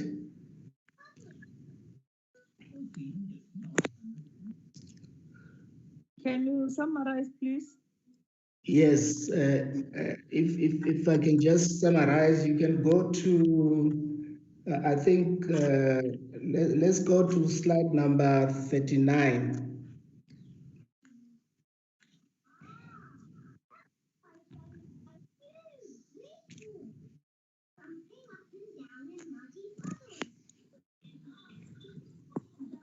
Right, thank you. This slide gives us a sense of what is happening currently in the implementation of phase 2 of Lesotho Islands water project. Various contracts are currently on the go, and the design processes for the dams and the tunnels, which will make sure that we are able to harvest water in the highlands and connect it into the existing water supply system, the existing tunnels that takes water through to Liebenberg's Vlei and then into Val Dam for abstraction by groundwater. Those designs are in place, and they are working towards finalizing the tender documents for both the dam as well as the transfer tunnel. They have done some baseline environmental impact and social assessments, and also worked on compensation and relocation. They have done the hydropower development feasibility studies, and TZT are working on the project finance. Proceed to the next slide.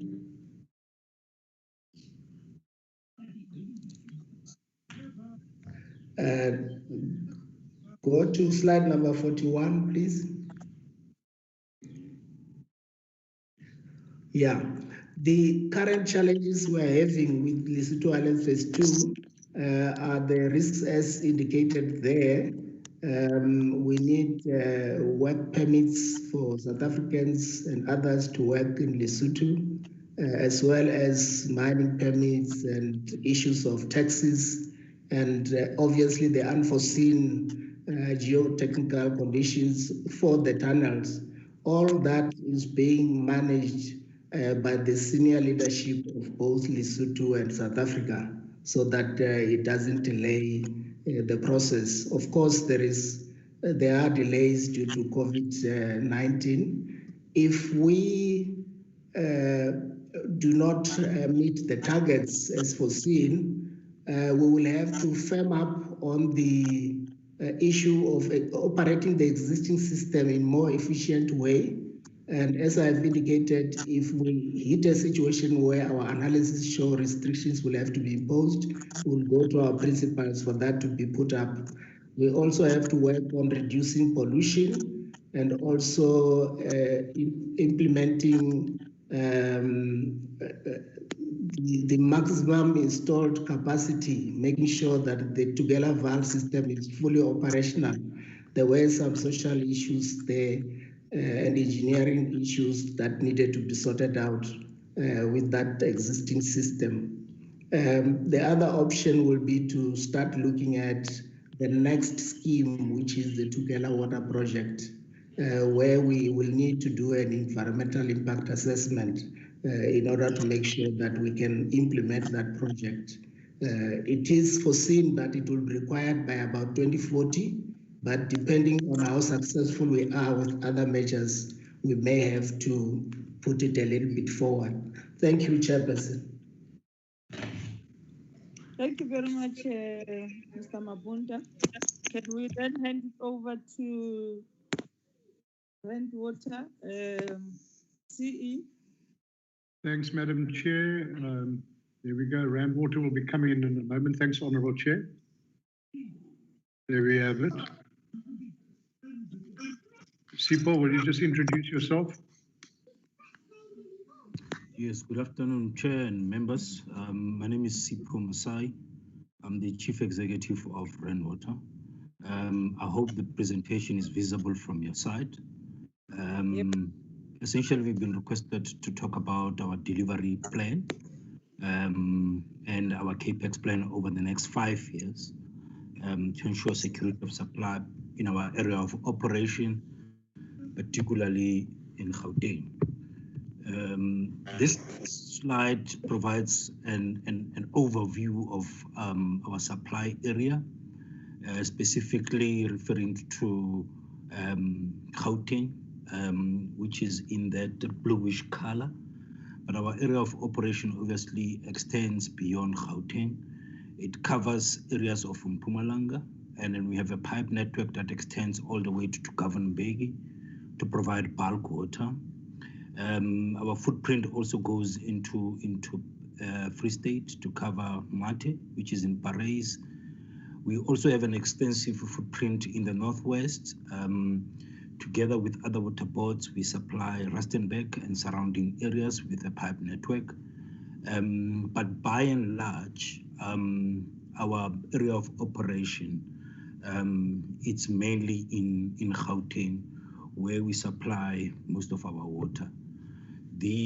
Just in terms of staying in this slide, on average, we supply 4,380 megaliters of water.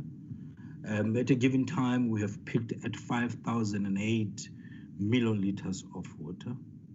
In terms of our distribution network, we have 3,500 kilometers of pipe network in our area of operation, with the biggest diameter pipe in rainwater being 3.5 meter diameter pipe, but mostly our pipes are greater than 600 millimeter diameter. Through the 60 reservoirs that we have, we can store a total of 6,085 megaliters of water. Of course, our reservoirs range between 20 megaliters to 650 megaliters. And of course, we have bulk meters, 640 of them, which are greater and equals to 10 millimeter diameter.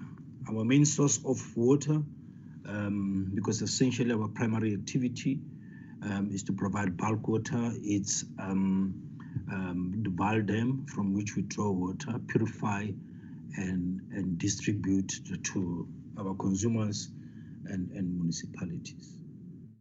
This is a different representation of our supply system. Of course, we have what we call primary systems and booster systems. Our primary systems essentially entail the raw water supply system. This is the system obviously that gets water from the Val Dam. We then gravitate most of our water into our purification works, where we treat water to convert raw water into potable water. We then pump it into our, if you like, booster systems. From the booster system, we further pump to our municipalities in our area of operation. These two are mainly in the Val, and then the rest are spread throughout our area of operation. You'll see in the next slide, Mapleton system supplied mostly to the west, Aikenhof system to the east, and the two Zorkopis and Palmit to the central parts of our operation. This is the schematic representation of the system that I've just outlined. Here's the Val Dam right at the bottom there, the two purification works, Ziekerbosch and Vereeniging. Vereeniging also draws water from the rivers directly, but bulk of our water is through a pipe network where water gravitates to Ziekerbosch, from which we pump into Palmit, into booster system, Palmit to the east, and to the west, Mapleton to the east. Right. This slide gives a summary of our CAPEX main infrastructure drivers and how is our capital expenditure budget broken down. Really, our CAPEX is informed by the demand growth forecasts. We look at the demand on a continuous basis and then ask ourselves questions whether we need to augment and renew our infrastructure to meet the growth forecast. We also look at do condition assessment continuously to determine the condition of our asset and how it's performing and managed, and then get an indication of the need to either renew or augment. The Ndetema has already spoken about resource limitations. This is now we're talking at the top end of our value chain. This is the raw water supply. We look at the limitations from that point of view. As we all know that the Lesotho Highlands project has been delayed, I don't know for how many years now, and therefore poses serious limitations from our raw water supply point of view. We look at water conservation and demand management initiatives. We bring them on board to make a determination to an extent to which we need to augment our system, and whether the water conservation and demand management, if implemented, will alleviate the need to further augment. So we factor that into our CAPEX infrastructure planning going forward. But we have what you call growth pillars that I'll quickly explain in the next slide. These growth pillars, they talk about how do we address some of the risks that we have identified in our value chain to ensure sustainability going forward. This will then find expression in our capital budget. So after we have factored these into play or into our planning cycle, we then break down our capital budget into augmentation and renewal, renewals CAPEX. Augmentation, it's really where we add additional infrastructure to meet future growth, and renewal, it's essentially the refurbishment of the current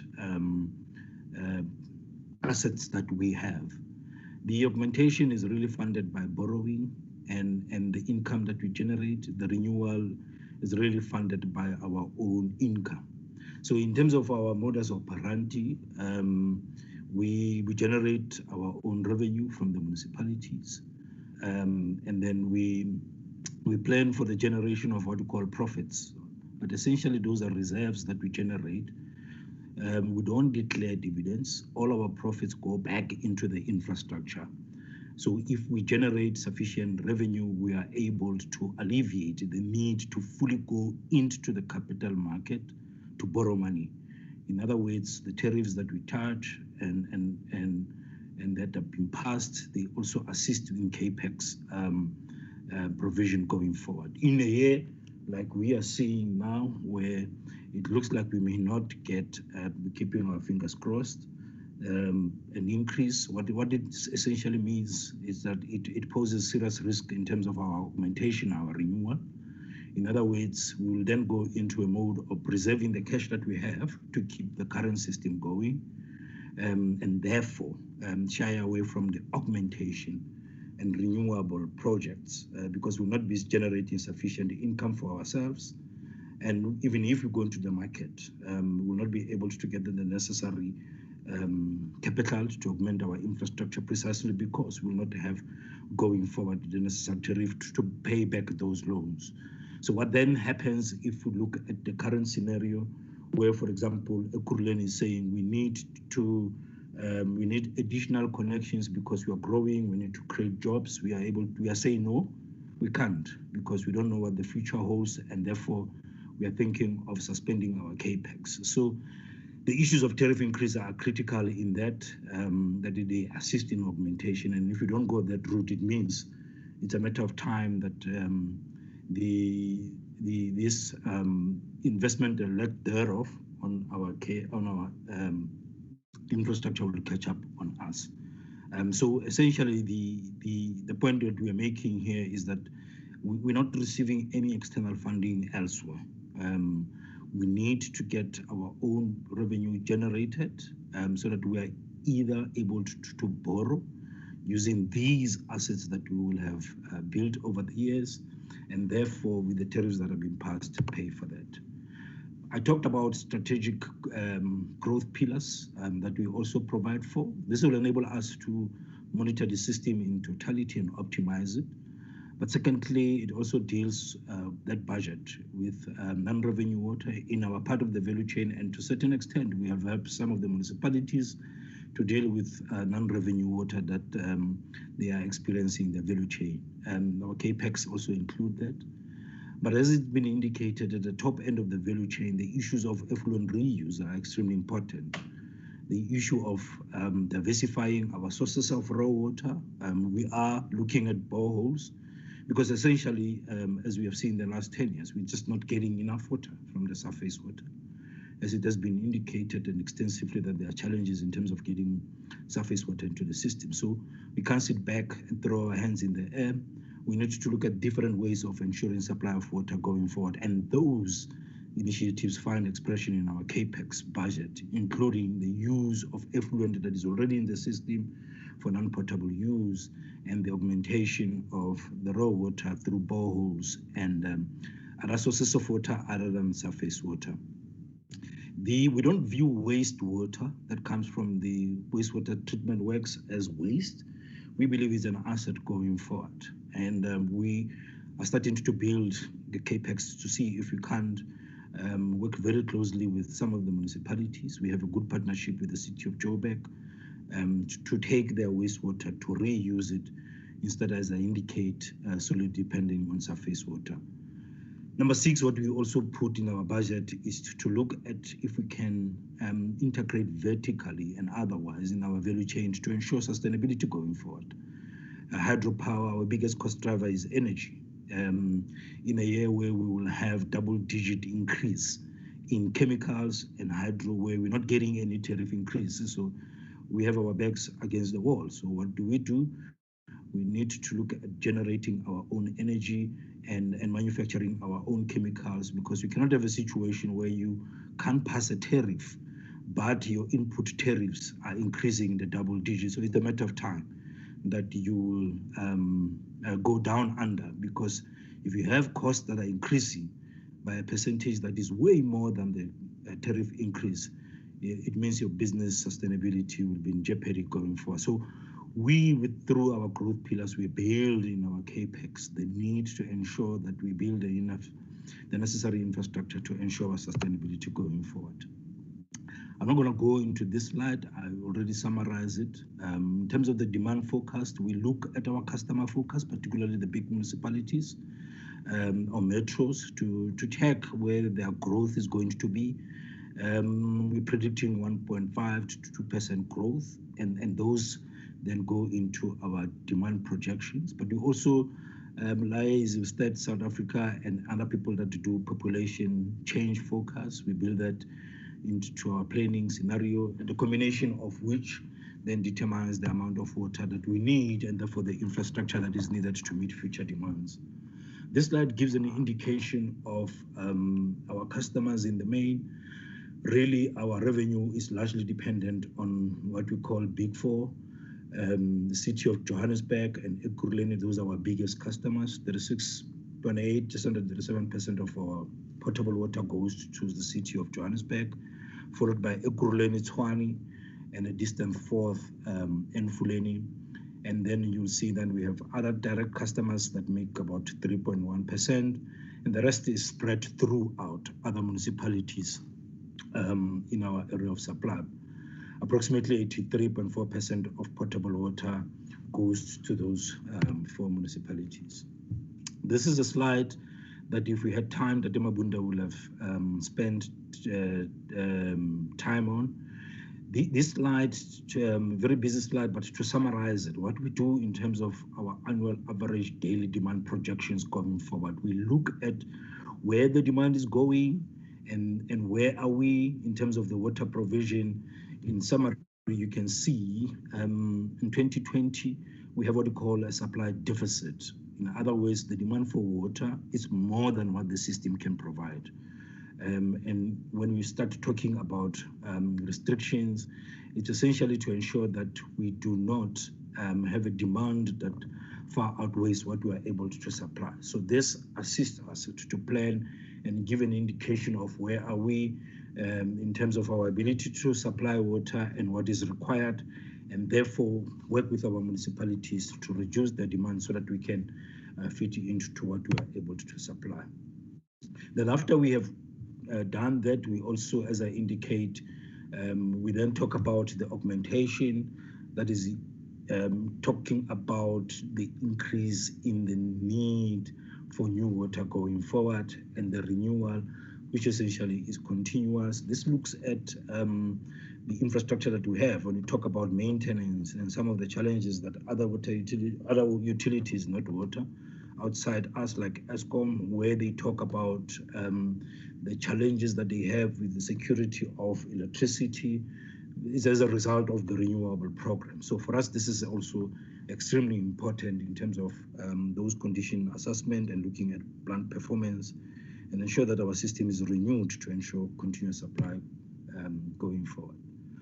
I've already talked about resource limitation. We do have the resource limitation, and we need to again indicate that the delays in the Lesotho Highlands Water Project Phase 2 will impact in our ability to augment the system and provide water to the municipalities going forward.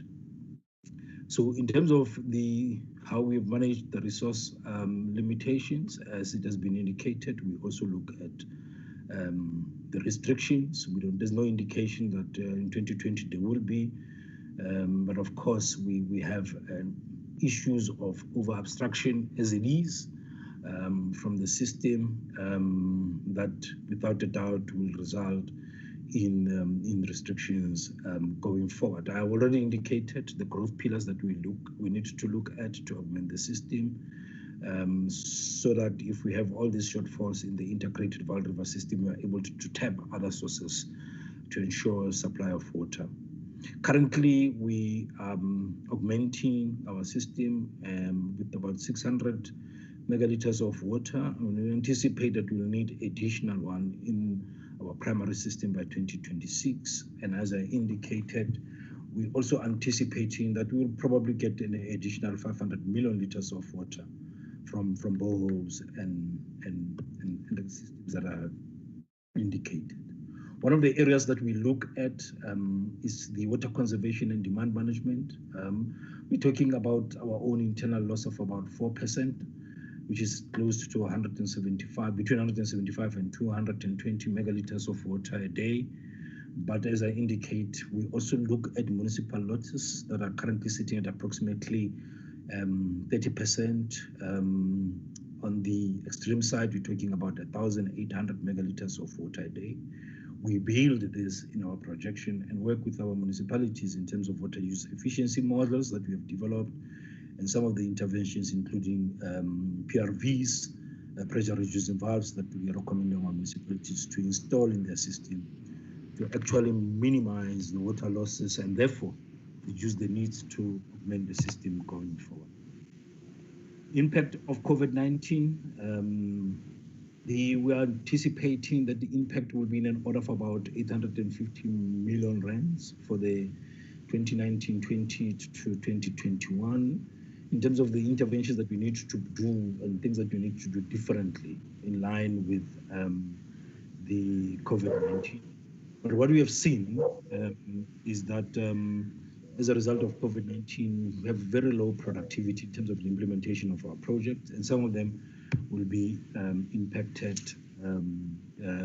for the next 6 months.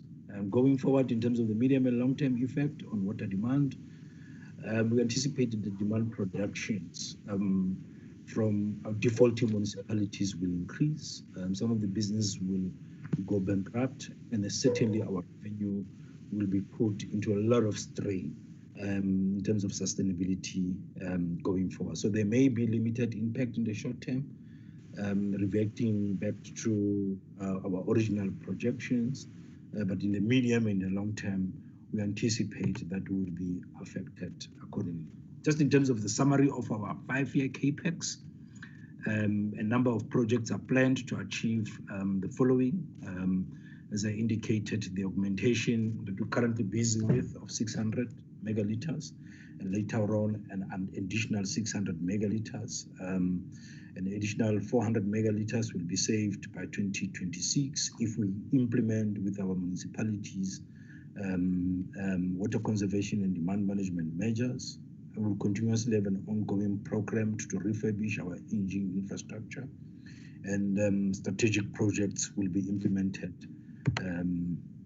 in the next 5 years. Our CAPEX projection is about 28 billion for the next 5 years. We spend approximately just over 2 billion CAPEX per annum. Ideally, we should be spending 3 billion, but because of the delays, particularly with regards to COVID, we are seeing, as I indicate, about 6 months delay in some of the project implementation. This is just a snapshot of some of the projects that we are planning in terms of all the systems that indicated. I'm not going to take you through all of them. We annotate our pipes in terms of B's and C's, O's and H, In terms of the systems, in certain systems we use B's, in certain systems we use S's, depending on where the system is going. So for each and every system, we have planned projects to augment our system. This is a diagram, if you like, a table representation of where and how much and which system do we need to augment by when to meet the peak demands. Just to demonstrate Zekerbosch with our purification works. You can see here the design capacity is 3,600, but the peak demands for 2020 is already 4,300, and therefore the 600 and the two 600s that I've been talking about will be to ensure that we augment to meet future demands going forward. We do all that in our system so that we know when to augment by how much, in which system, to ensure additional capacity. These are also additional budget allocations for the systems that we have to augment the system going forward for over a period of time, and the totals in terms of rands and cents of each and every intervention to augment the system. So the first page is augmentation, the next page is the renewal projects. So where do we spend most of the money in terms of CAPEX? Most people will argue that we are a pipeline business precisely because really most of the work and CAPEX goes towards pipes, to augment our pipe networks, to refurbish and to renew our pipe networks. So about 13 billion in the next 5 years, 13 and about billion will go to our pipes, followed by the reservoirs, and then the rest will be mixed across all categories, including engine rooms. Briefly, Chair, that is our CAPEX program going forward. Thank you. Madam Chair, that's the end of our presentations. Thank you very much, honourable members and Madam Chair.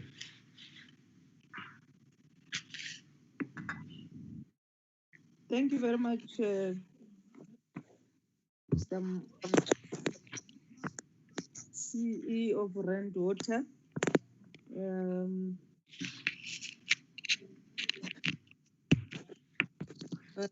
DG.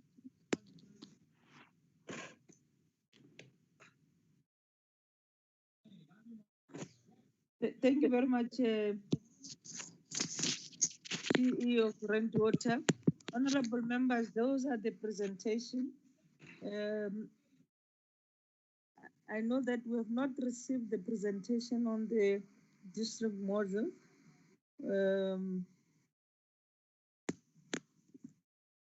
But we had a presentation on the provincial business plan for human settlement and business plan for the province of water and sanitation, and then included the plan, the strategic plan for rainwater. Honorable members, I'm now going to invite you to talk to the presentations.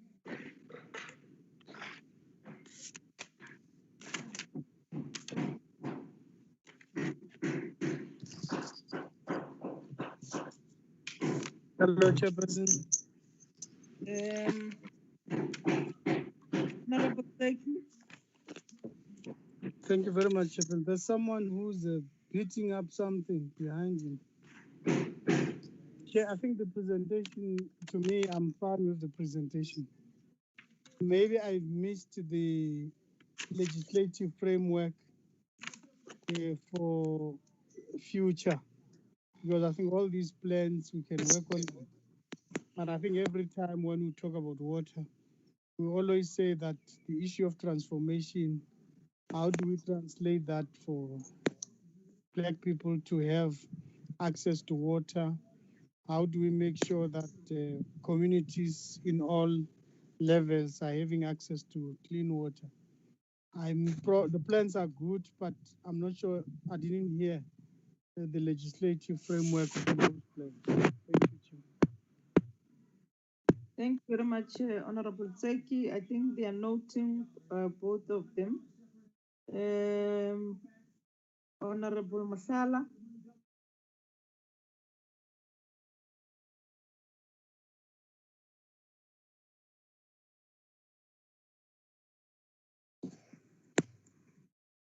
Honorable Masala. Thank you so much, Chairperson.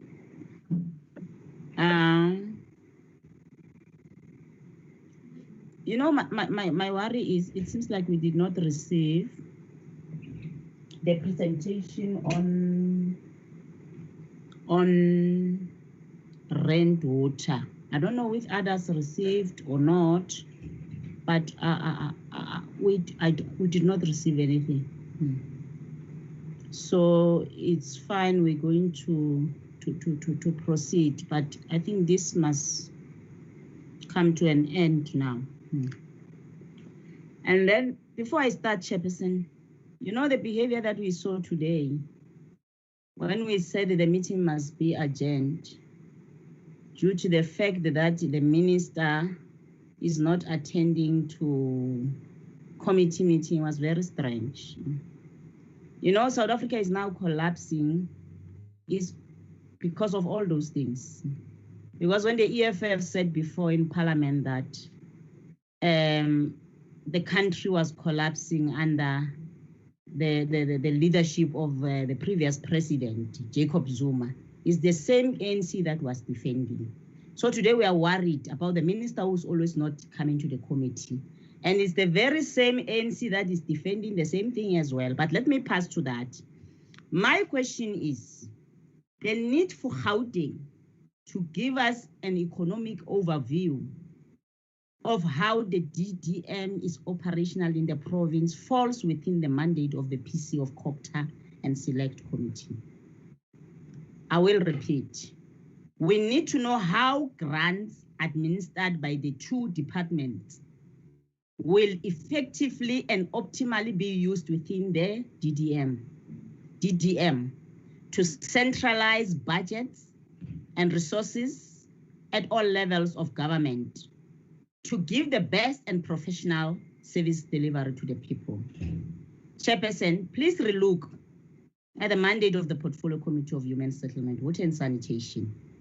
Although concurrent functions are the basis for the two sectors, we need to undertake oversight on how national government intends to play its role within the human settlement, water and sanitation on the district development model. The second question is, water resources management in the country is reliant on the ability of establishing catchment management agencies to devolve resources management from national to regional. Why does South Africa only have 2 established cash management agencies? The other one, Chairperson, is why did National Department of Human Settlement not provide any analysis as its oversight and monitoring of use of grants and release of land in Gauteng province? Why leave it only to Gauteng?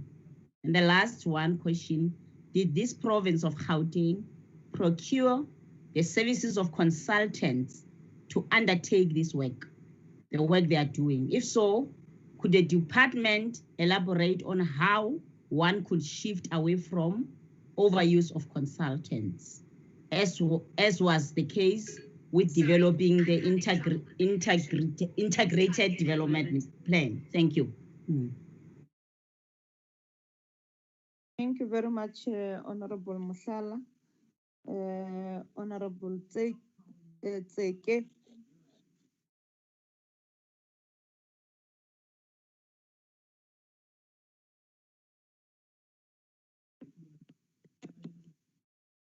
Honorable Tseke.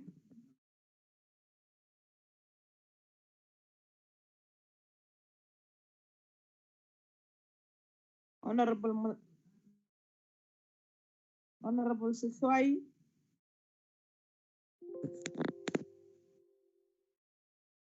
Honorable Siswai. Thank you, Chair. Thank you, Chair. Thank you for the presentation. Chairperson, from the presenters. Just two areas.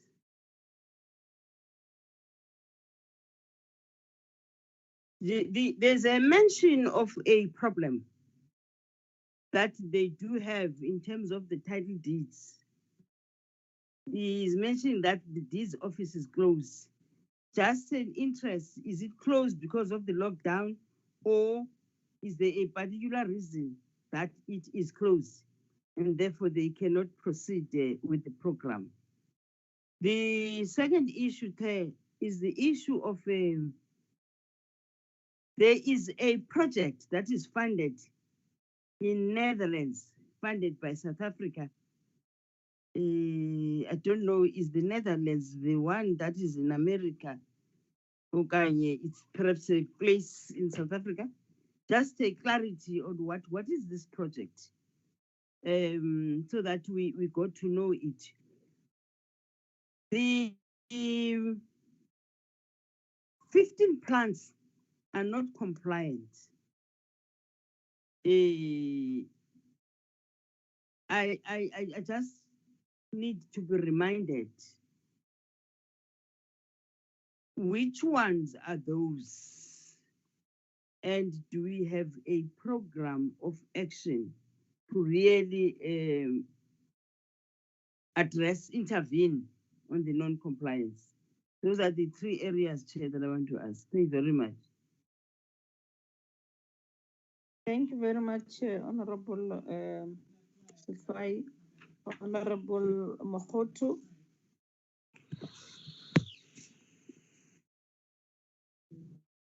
Thank you, Chairperson. Our presentation today talked about projects that were abandoned or blocked projects. The 3D Mamelodi 10 and 20 is one of those projects. So what I would like to know is, why were those projects abandoned or blocked? And was there no budget that was provided for those abandoned or blocked projects? And if there was a budget for them, what happened to that budget? Then I'll move to another question.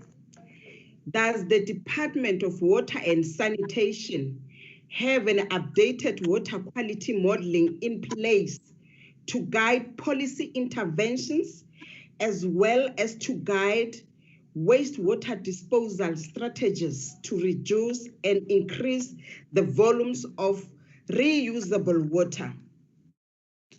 There are serious shortcomings in the management of the integrated Vaal River system. How is this addressed between Rand Water and the Department of Water and Sanitation? And then in the Gauteng presentation, they also mentioned the pollution, which is the Vaal River pollution, which is threatening the Vrede Forte Dome. So my question is, what is the Gauteng province doing about that problem that is not only threatening the Vrede Forte Dome? Do they have any strategy put in place to deal with that effectively? And then have there been any consequence management to deal with the people that are causing that pollution? And then if they do have a time frame to deal with that pollution, or to deal with the people that, have caused pollution in the Vaal River, which is now affecting the environment, water, and for example, the Vrede Forte Dome, do they have a time frame to deal with all those that, affect that pollute the Vaal River? And then what percentage of RBIG and WISIG grants and spent by municipalities in the previous financial year in Gauteng? Again, acid mine drainage rehabilitation in Gauteng is a serious problem. Could the department provide a progress report on AMD? Another question, how many directives or notices have been instituted for non-compliance by the Department of Water and Sanitation against municipalities being presented today in the previous financial year? And we are told there are many water waste treatment works or plants, which do not comply. And I don't think that this is happening now, or it started happening last year. It's been a problem. What has the Department of Water and Sanitation and the Department of Water and Sanitation in Gauteng effectively done to deal with this problem so that it must just come to an end? And we've been talking, or the department has been talking about even municipalities, they've been talking about old infrastructure.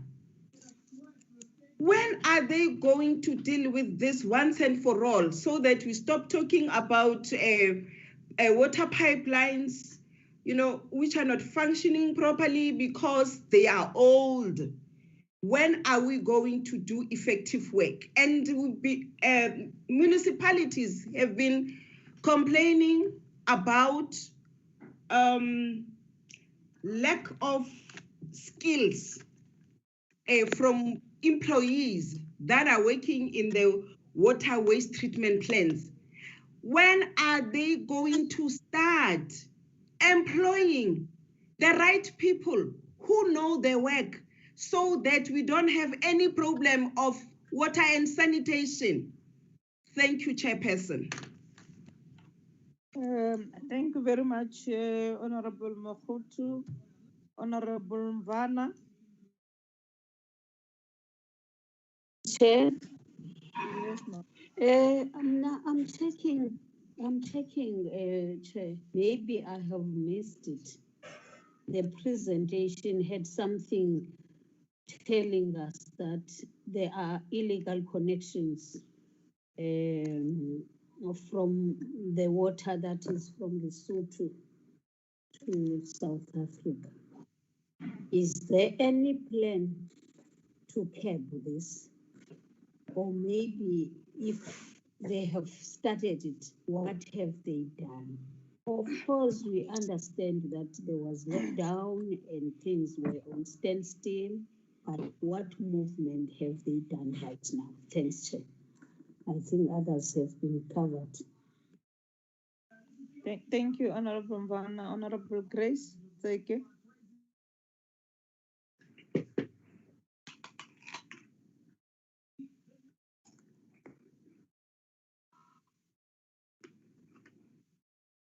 Honorable Kafeni.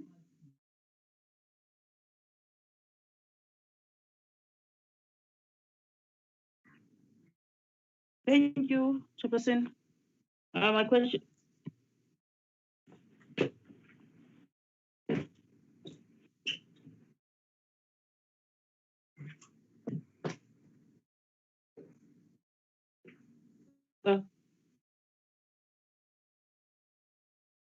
Chairperson. We are listening, Honorable Tafeni. Can you continue?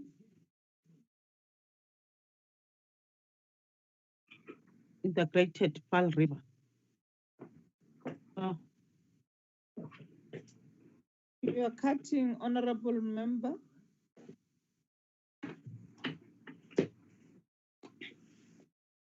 Can you start?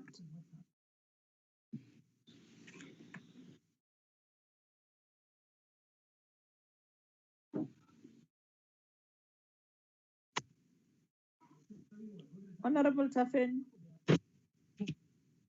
Chairperson. Yes. Yes, Chairperson. Yes, Chairperson.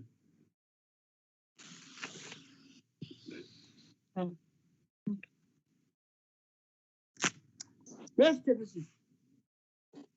Well, listening, Honorable Member, can you continue?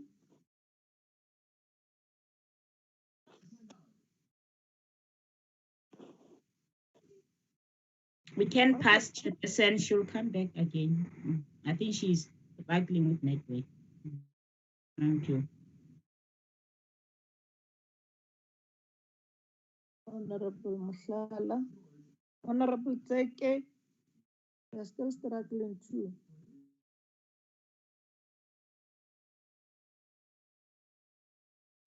I suppose I've not missed anybody. Both the Honorable Chair, Powell- Honorable Powell, you have missed me. Oh, I thought you are gone. I'm sorry. No, Honorable Chairperson, Powell. I'm here. Okay, I'm sorry for that. No problem. It's okay. So just Chairperson, a comment directed at you is that I'm a little bit concerned on the DHS side of things, which you know is my focus specifically, that we're lacking the requisite analysis from the parliamentary researchers on the DHS side about the implications of the revised program and budget, etc. So I think possibly that's a conversation that we need to have as a committee, but that would be very helpful in helping us as MPs sort of understand the impact of all of that. Then I really don't have very much to say at this point. I have this morning spoken to a number of my colleagues from Gauteng who sit in the provincial legislature on the housing committee there, and a couple from the city of Joburg. And they've raised a number of quite serious concerns around underspending timelines that shift over 350 unfinished projects, housing developments that are started and then stopped and invaded, or foundations are stolen, and the housing waiting list being a huge issue. We need to understand who is on that housing waiting list, so that we, as part of our oversight capacity, can monitor against sort of corruption creeping into housing allocations at the local level. But those are discussions that we need to have when the quarterly reports come to us. So I think that a more robust and thorough interrogation can be done at that point. I do just have one question, and it pertains to slide 5 of the HSDG presentation, where we're looking at the quarterly outflow, the cash flows. And I just note, obviously everything's kind of been shifted up because of COVID, but in April, there was 1.3 million rand that was spent on absolutely nothing. Can we just have clarity? Was that penalties on tenders?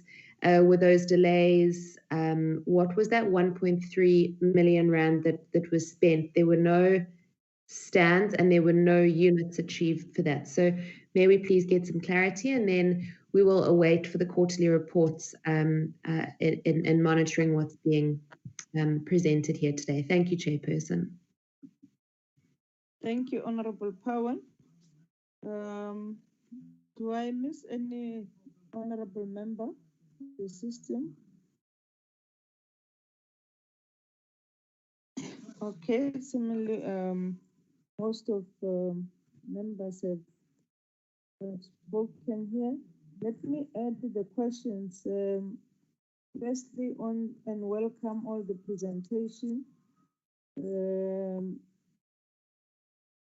We've dealt much more on the last week when we're dealing with the intervention on the VAL. Just to understand this issue on the Lesotho phase 2, because the CEO of Rand Water, as he was presenting, was saying if the project gets delayed or not implemented, Gauteng might face a challenge in terms of water supply. just to check with the acting DG the progress so far, because we were told that the minister have signed the MU, and then there was a shortening. So why there is this fear again of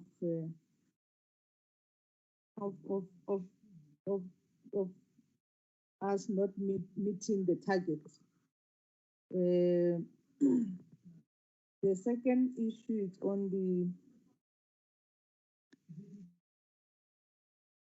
when we met with Gauteng, at some point the MEC came and presented to us as a portfolio committees, and our visit, we have raised the issues that Honorable Powell is raising. We have raised them, and MEC unfortunately is not here to confirm that what plans do they have in terms of issue of beneficiary lists, and indicated, and I've seen on their presentation, most of the budget is going to on the site allocation. But the biggest problem that we found, particularly in Tshwane, when we were in Tshwane, was the problem of spend site allocation, where people claims that those that have authorities took their stands and give it to other people, means that the beneficiary system list is not done properly. Just to check on that one, what is the processes and processes in terms of the beneficiary list, and how do we implement issues that were raised by the DPME on the participation of the beneficiaries themselves? Because if we don't correct the beneficiary list, we still have the problem of participation of the beneficiaries, and we still have houses that are being built which has not been occupied. Just want to check those areas, because that was a major issue in Gauteng when we met with the MEC. The other issue is on the hostel in Uto.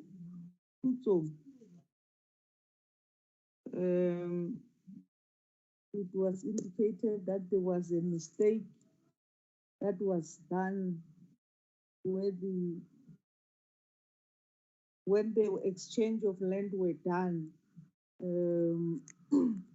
they end up actually mismanage the project itself, and therefore that community of people in the hostel, they have a problem, and just to check how far has department gone in addressing those issues. The last one from me is on the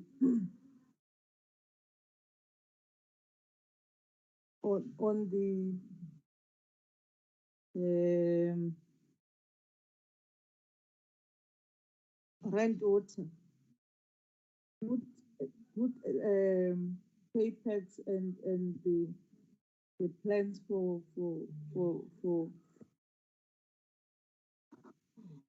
providing clean water to our people, just to check in terms of the other roads. They complain about the municipality not paying.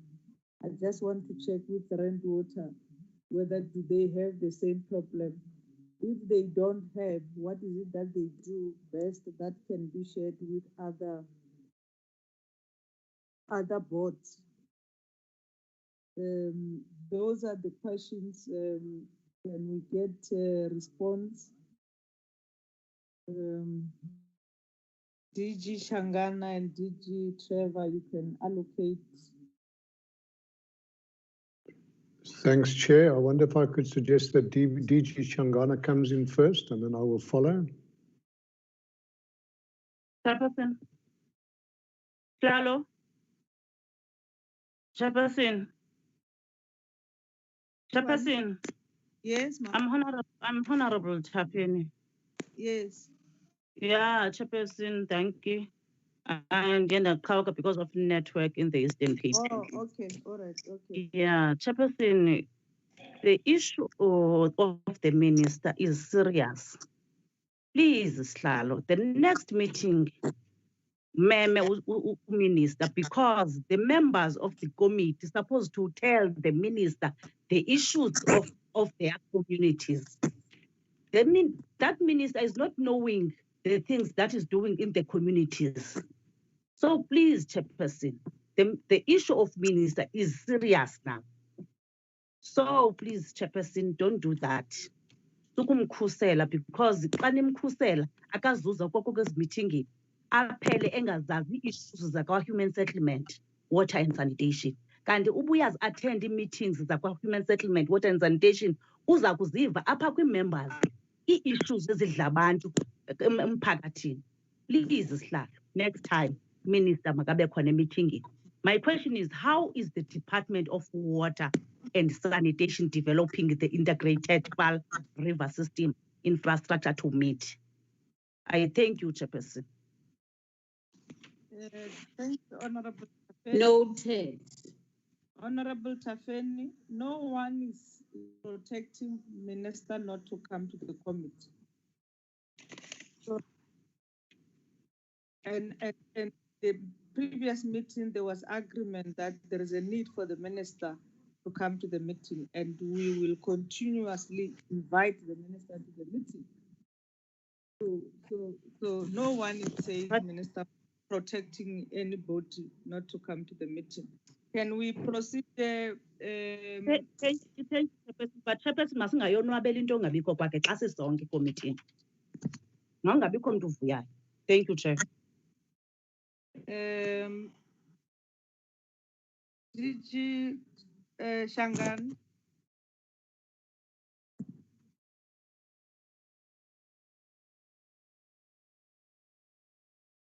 DG Trevor. I don't thanks. get. Yeah. Thanks, Honourable Chair. I think he's just coming in. Okay, Chair, I don't know. I don't see him coming in there.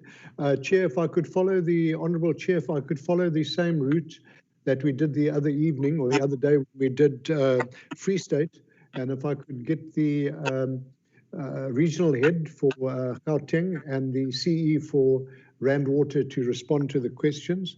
The one issue which I would just ask some guidance on you, Madam Chair, the number of issues raised by Honourable Mogoto, which are really local government issues, and we might have to find a way of trying to address those. They're not 100% in the domain of the department, but we might have to just find a way of addressing those. I hope that Sibusiso Mtembu might be able to touch on some of them, but we might not respond satisfactorily on all of them. Sibusiso, would you mind? Sorry, Madam Chair, is that okay if we carry on with the same way we did the other? Thanks, Madam Chair. Sibusiso, can you come in, and then Rand Water CE, SIPO, if you could follow immediately. Thanks, Madam Chair. All right. Thank you, Chairperson. To start with, on the Blue Deal, Netherlands is the country, Chairperson. It's not part of the Americas, it's in Europe. We've had a long partnership with the Netherlands on water resources management. This is continuing from that partnership, Chair. It's the latest projects that we're working on. We had a number of other projects before. And this one, Chair, is basically dealing with assisting us in terms of the management of dealing with the pollution that is affecting the World Heritage Sites, the Frederick Dome, as well as the Blacksburg Spruit. Chair, these are also the plans in terms of stopping the pollution in Frederickford, Chair, is part of the Vaal River system intervention program. Once we're able to stop the pollution from the upstream, it will be, the problem will actually be solved in terms of the Frederickford. But the biggest problem is that we have pollution upstream that comes to or passes through the World Heritage Site. On the Tshwane one, Chair, we do have a list of 15 wastewater works in Tshwane.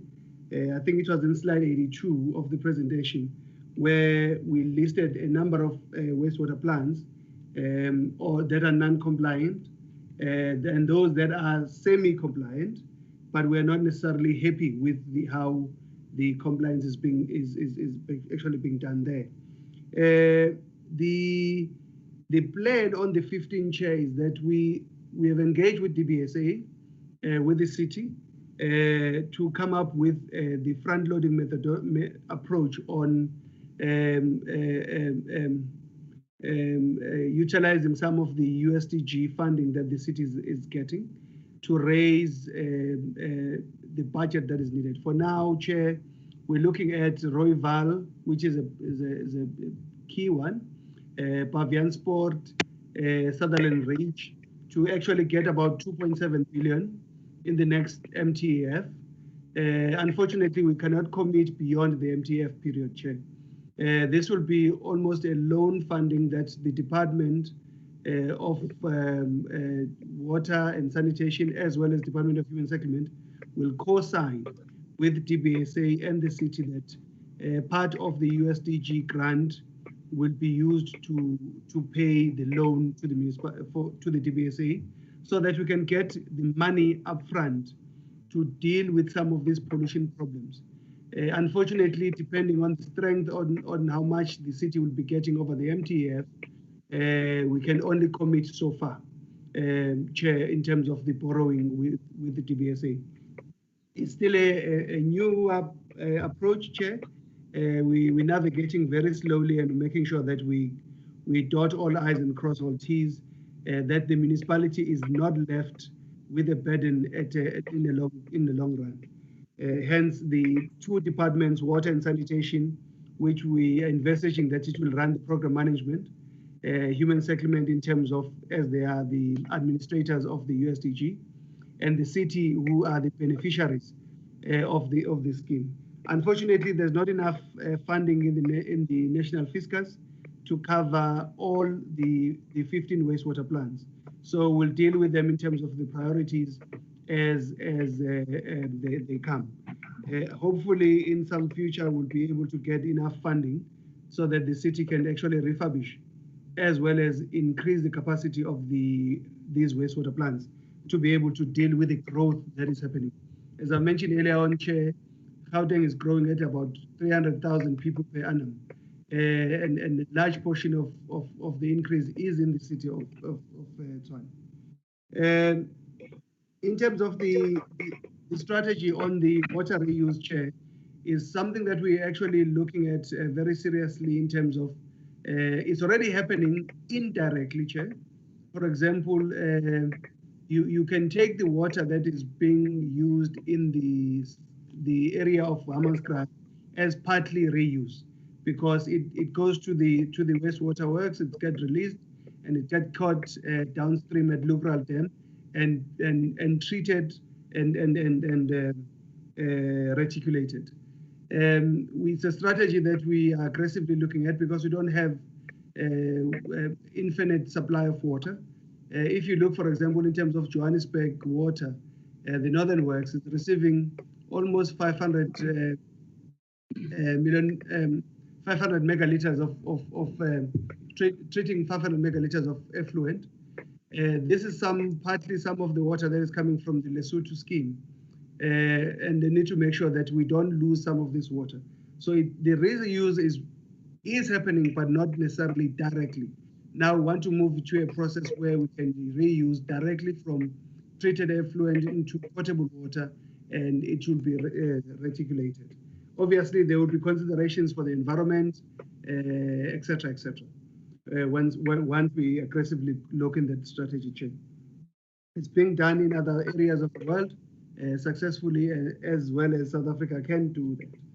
On the Vaal River System Intervention Chair, we have brought in some alignment. Rand Water has actually seeded the entire project of the Vaal River System, SRSS, Citibank Regional Sewer Scheme, to the department, as well as within ERVAT, we're bringing the management into the department.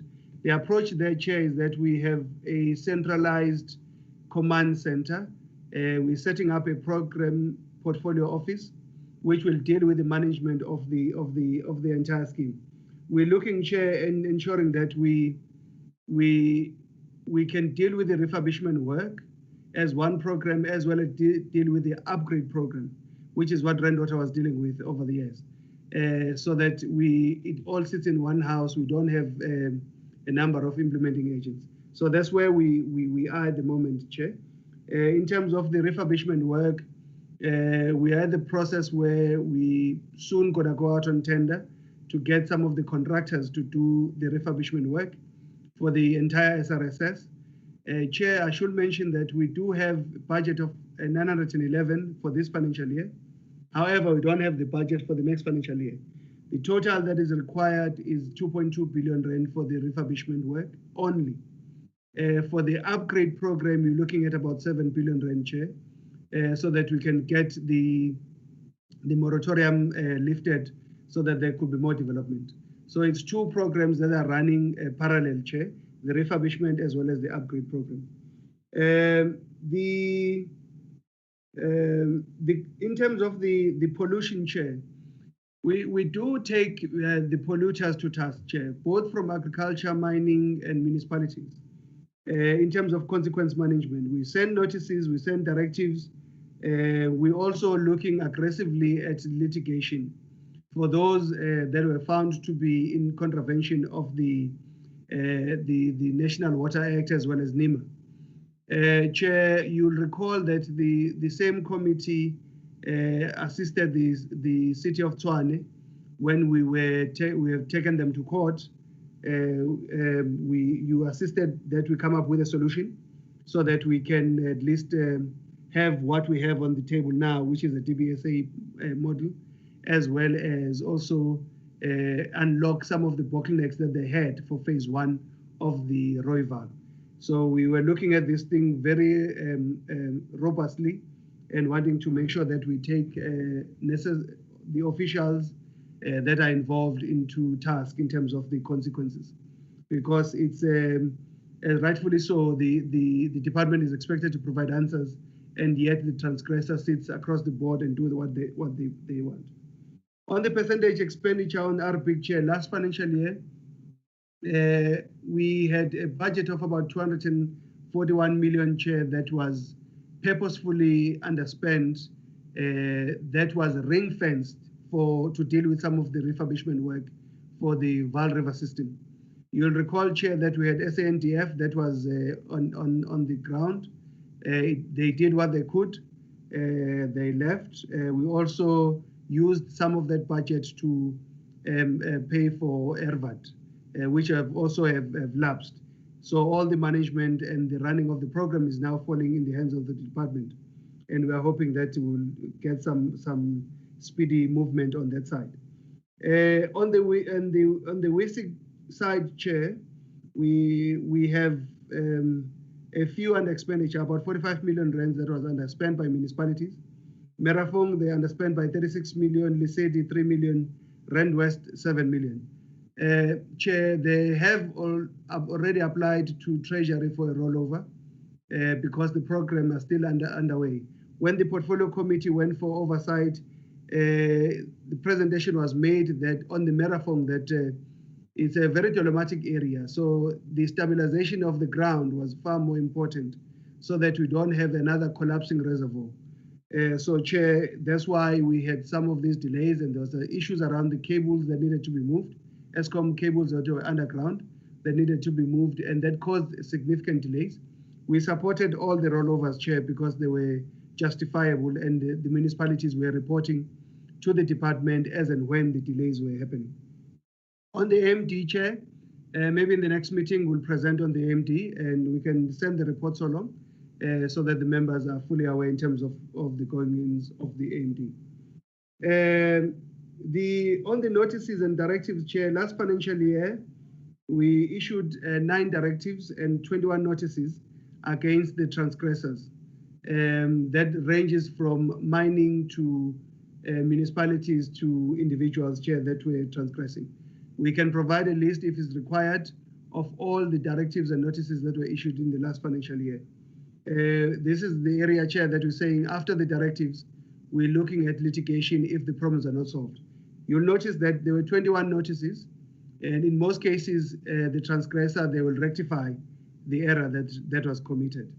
And then it will, those that did not rectify, we send a directive.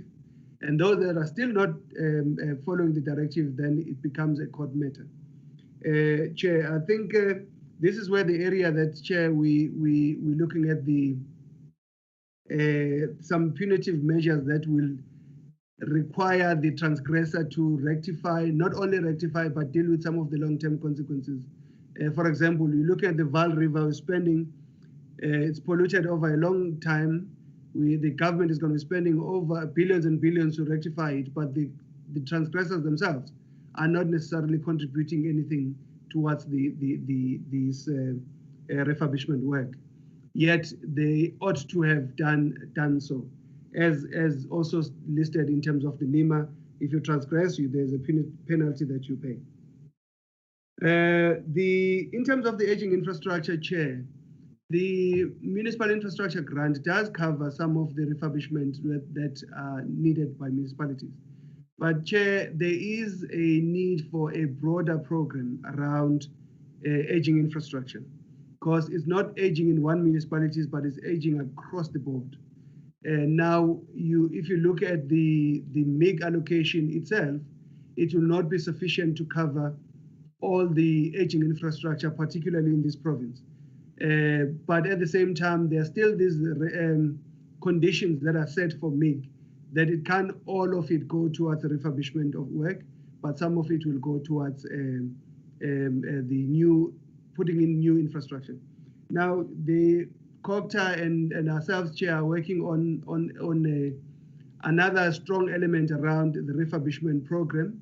It's still at in infancy in terms of having a dedicated funding that looks at refurbishment only. This is done through, we are doing this through MISA. The issues around employment, Chair, it's a very delicate problem, this one, Chair, is largely a municipal function. And as a department, we really don't get a foot on the door in terms of the employment issues. We obviously identify them through blue drop and green drop and in terms of what is required in terms of the plans. However, the decision to fill those positions is not sitting with the department, it's sitting with the municipality itself. This is where council has the upper hand on us. We can send as many as letters as we can, but it's still their decision to fill the positions that they have. In some areas, we made recommendations in terms of the structure of the employees that are needed to man the plans, but it still is a decision that is entirely up to the municipality to take. It's not necessarily a decision that we can even influence. It's out of our purview. The issue around the stealing of the water, Chair, from Lesotho is an area that even last year or 2 years back, Chair, when we had Vaal Dam dropped below 20, it was an issue that was very much problematic when the water was being released from Sterkfontein Dam into the Vaal Dam. We did have significant losses due to theft. And it's an area that talks to our regulatory function, Chair, that we are on an ongoing basis strengthening to ensure that we can do some of the monitoring of some of these users that are stealing the water. Chair, this will require as well technology to be brought in. Some of the members before have suggested that we need to engage drone technology and some other technologies that will assist us in terms of monitoring some of these irregularities that are happening in terms of the water being stolen.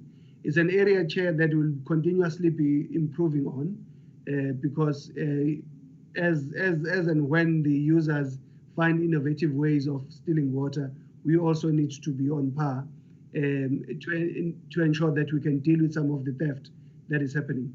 That will include as well the strengthening of our compliance monitoring and enforcement units to be able to deal with some of these theft.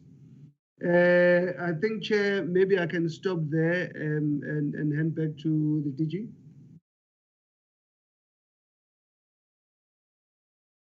Thanks, Chair.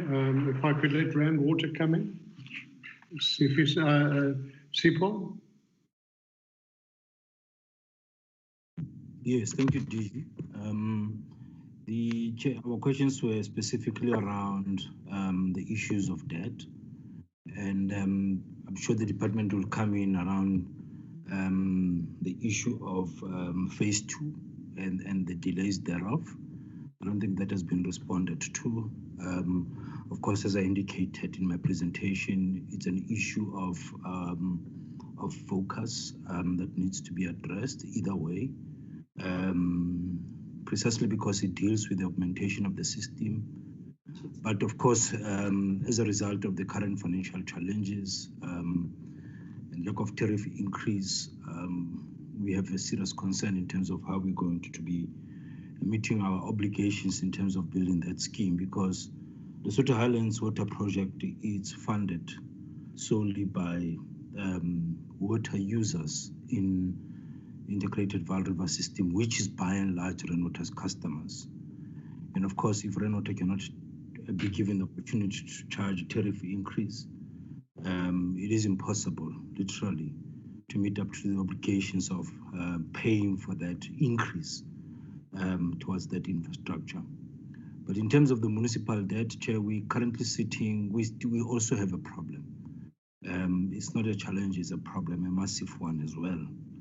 We're in the same boat, in the same boat as the other water boards, and some of them are here. They're living in their last days, and I suppose in the matter of many years to come, maybe even few, Renato will follow suit. Our current debtors book is sitting at about 4 billion rand.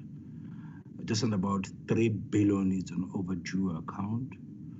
In terms of the IRFS standards, we're talking about expected credit loss of approximately 1.4 billion rands.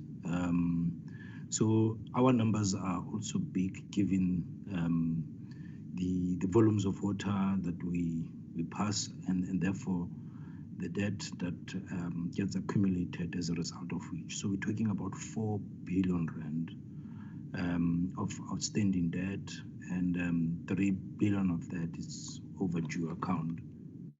We used to, during our heydays, talk about debtors days of about 30 days.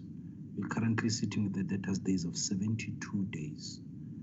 In terms of within the Gauteng context, our biggest challenge or problem is in Enfuleni local municipality.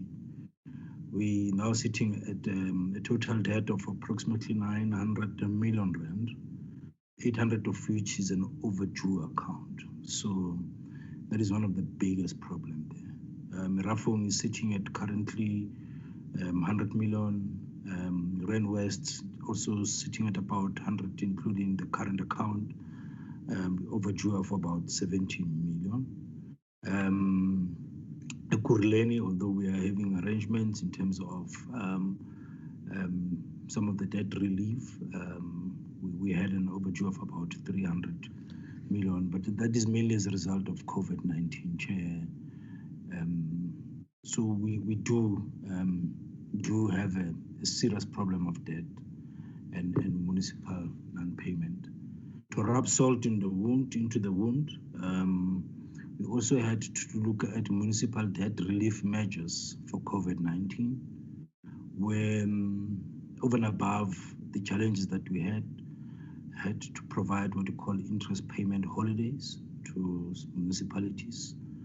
And two, we also increased our credit terms from 30 to 45 days, with an understanding that the municipalities are struggling. So, Chair, just really outside the non-tariff payment increase, we have risen to the issues of the challenges that our municipalities are currently facing, and then we have given them payment holidays. We have given them interest payment. We have also got into an arrangement where they split in the similar way that they're dealing with ESCOM, the payments of the invoices over a period of time, and so that we are of a perfect understanding of the challenges that our municipalities are going through in terms of COVID-19, over and above the challenges that we have already been having of outstanding debt. So we are in a situation where we have this huge debt, municipal outstanding debt. Over and above that, we had to provide relief for COVID-19. And over and above that, we are sitting with a possible loss of revenue of over $1 billion as a result of lack of tariff increase. And there is no way that some of this revenue will be able to recoup. We need to relook at, in fact, the outright rejection of the raw water tariff increase that has been gazetted for the Lesotho Highlands, because we just don't have, I don't know how we're going to keep up with that payment. Some of the tariffs that have been passed on to us in other schemes, we have to relook at them. Issues of salary increases in terms of inflation with our employees, we have to do that. We probably have to cut some of our maintenance and refurbishment projects, and we know what that means. ESCOM has won the case against NERSA. We're expecting them to pass the tariff on us when we can't pass any tariff further. What does that mean? It means we have to use less energy. If we lose less energy, we have to pump less. If we pump less, it means we'll have a shortage of water going forward. So these are the challenges that are currently characterizing the issues of debt, and as I indicate, there are others that are compounding the challenges that we have. So we are in a sorry state, if you like, although we are not closing our doors anytime soon. But all these things, they add and rub salt into the wound, and indeed threaten our sustainability going forward. Thank you, Madam Chair. Thanks, Madam Chair. The one that wasn't addressed was around Lesotho Phase 2. We did provide that information in the presentation, and maybe we went over it a bit quickly. On slide 37 of the presentation, we give the delivery dates, which currently is set at the impoundment date set at November 23, and the water delivery date is June 2026. But on slide 40, slide 40, we did indicate some of the risks and actions that needed to be taken, and those relate to issues of work permits, mining permits, issues of dealing with the Lesotho Revenue Authority, geological conditions on the lining of the tunnel, and then also the unforeseen delays as a result of COVID, which at this stage we estimate to be 2 to 3 months. So those are some of the delays. I do have a meeting with the Permanent Secretary of Lesotho on Monday, where we will be addressing some of these issues, Madam Chair. Thank you very much.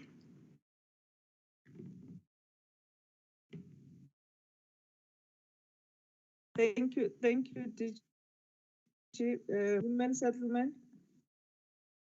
Chairperson, I'm going to ask DTG Cheney to start, and then HOD Mbanjwa will then take the specifics about Gauteng, and then I'll come and wrap it up at the end once they have spoken. Neville. Thank you, Gigi.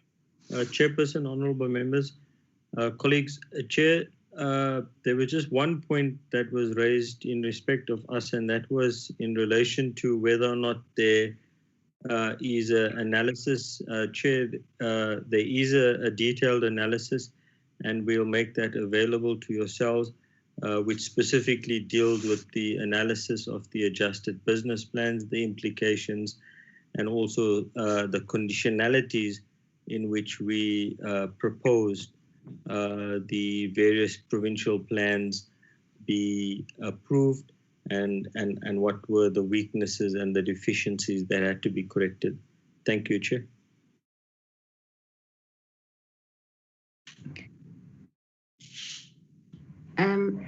May I come in, DG? Good afternoon, Chair, members, and DG. May I come in for Gauteng?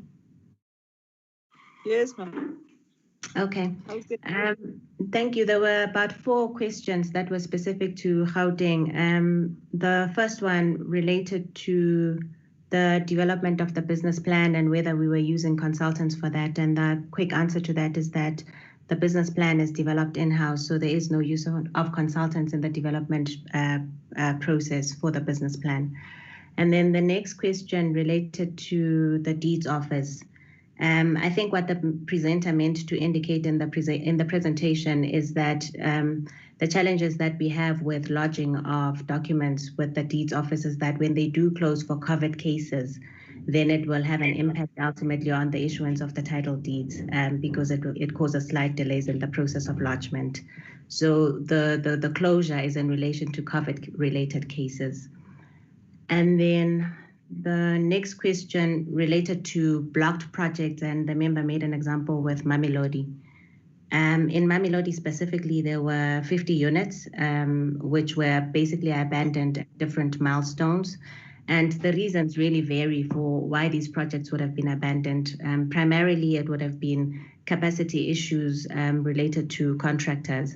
And then also in other areas, we had the PHP type of projects that were being undertaken and rolled out. So those were largely left without any proper monitoring by the department. The communities were left to basically roll out those projects as and when their resources became available. So there's really a myriad of reasons why we are currently dealing with all of these blocked and projects that were abandoned. I do want to say that the department has, however, conducted structural assessments on these projects, and some of them are now back on the business plan. And I don't have the specific figures here, but I know that in this financial year, for example, in Mamelodi, there's 40 that we are going to be rolling out and completing.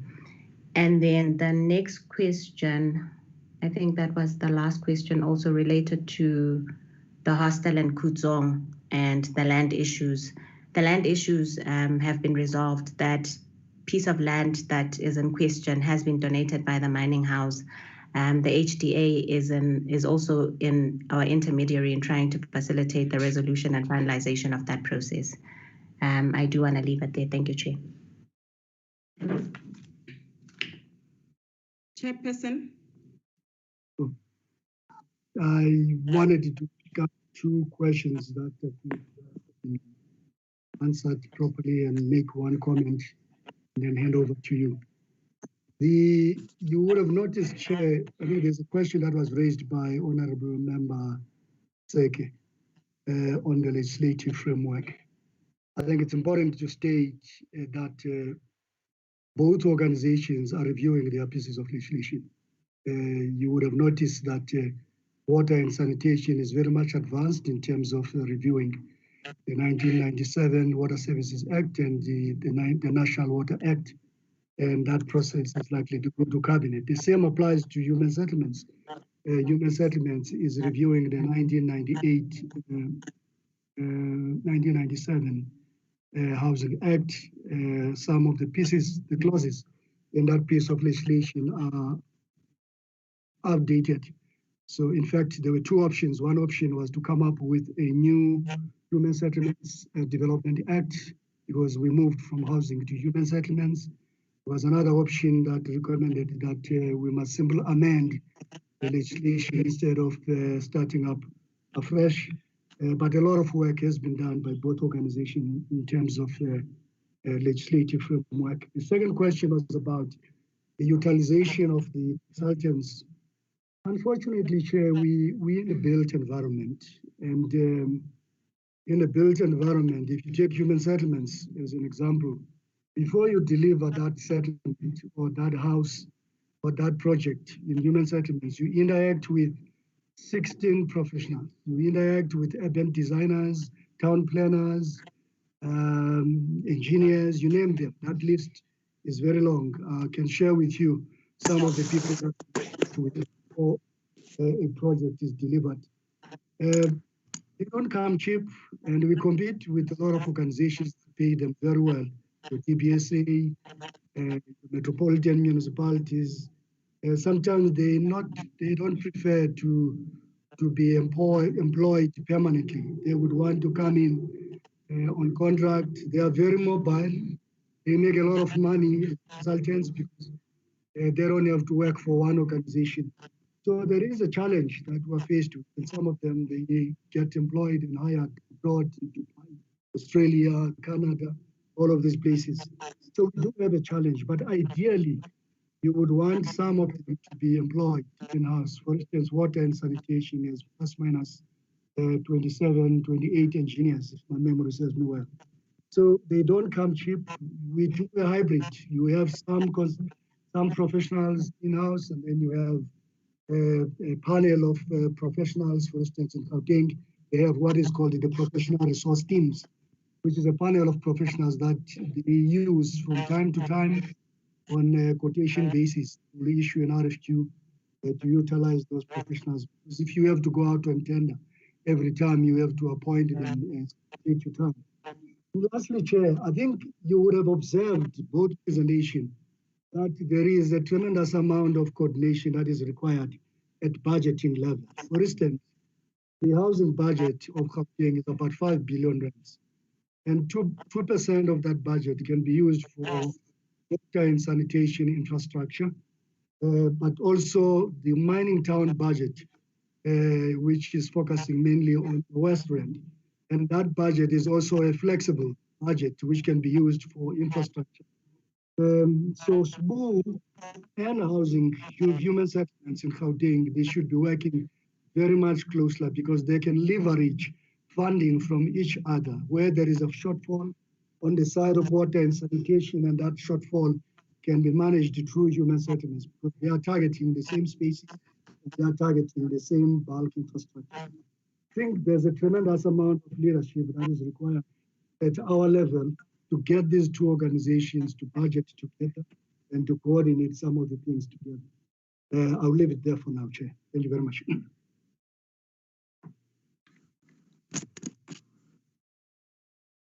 Thank you very much, DG. Honorable Mokotu. Thank you, Chairperson. I just wanted to make a follow-up on that question of abandoned projects. I asked the reason why that one has been answered, but the second question, follow-up question to that, I'm not answered. I wanted to know what happened to the budget that was initially budgeted for those projects that were eventually abandoned. Thank you, Chairperson. Chairperson? Thank you, Honorable Mokotu. Can I get to respond? Yes, Given the issue of the beneficiary system that we had, which was the problem, what is it that we have done around it? To respond, Chair, it is my understanding that the budget was redirected to other performing projects.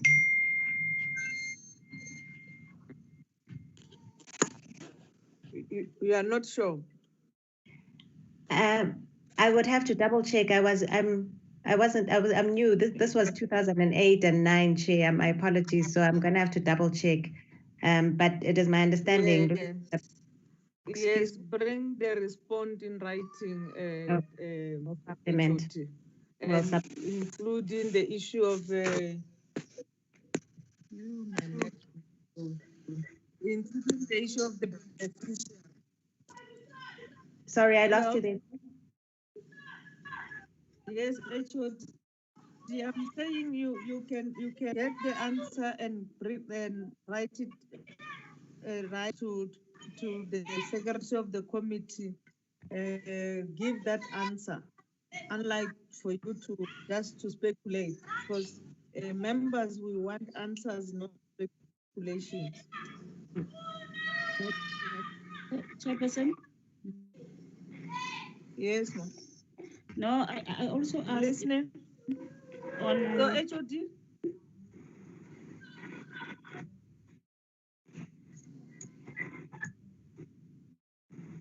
Honorable Musala, you are speaking. Oh, okay, thank you. I thought you're still speaking to the Chairperson, can you note Member Tseki, please? Thank you. There's an issue of cash management agencies, and we have not, I did not hear an answer on that. I don't know, maybe it slipped me or not, but I do not hear anything about it. And the other thing I want to add, Chairperson, last thing, is with regards to the Flairhof housing mega project that is happening in, that is, we had recently, there were evictions there because that project was completed, but people were not placed in that in those houses. So we want to know how is the province sorting that problem? What happened to those people that were evicted? And then the other thing is there's an issue of the, I think that one you have touched on it, is issue of the beneficiaries and all those things. So I'm okay with that one. So we just wanted to know what is happening on that one and how are they going to sort that issue, since there was not even a court order for those evictions. What happened to those people that were living in those RDP houses already? Thank you.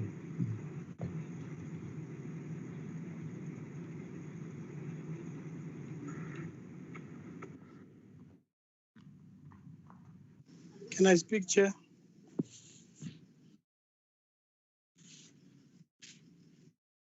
Can I talk, Chairperson?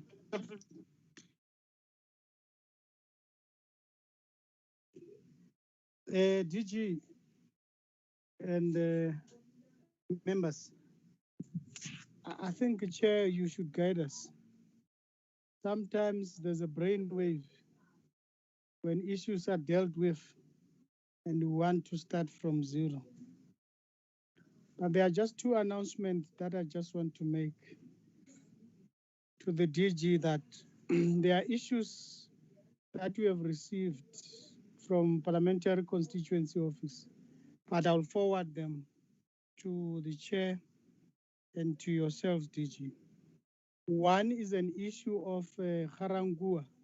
Remember Harangua, Buputatswana, old thing, Mabopan. There are people who have written a letter to the chairperson. I've received it yesterday, Chair, sorry I did not send it to you, who are complaining about their title deeds. They've been evicted wrongly. So I'll forward that. I would request the DG and the HOD Gauteng to look at that. Thank you very much, Chair.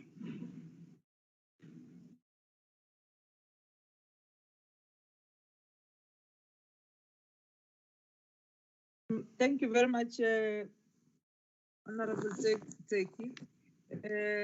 HOD and the two DGs, the issue of catchment management agencies, and then the rest of the question of human settlement.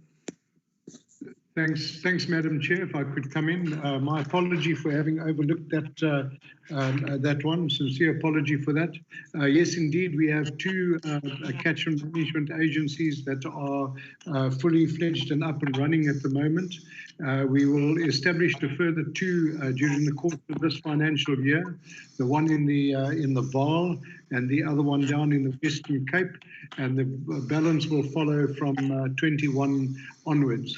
But the catchment management functions are performed where we don't have CMAs, are performed by proto-CMAs within our provincial offices. So we still have a devolved management within the catchment areas, but with managed within the department until such time as the CMAs are established. I hope that satisfies the question, Honourable Chair.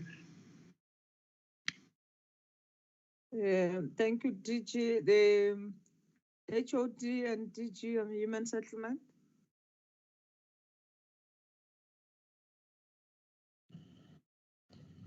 Thanks, Chair. On the issue of Fleerhof, can we please provide written supplementary response on that one? I'm aware that there were evictions that took place yesterday, but I don't have further information, so I'd like to provide further information in by way of written supplementation. Okay. Thank you. The beneficiary issue.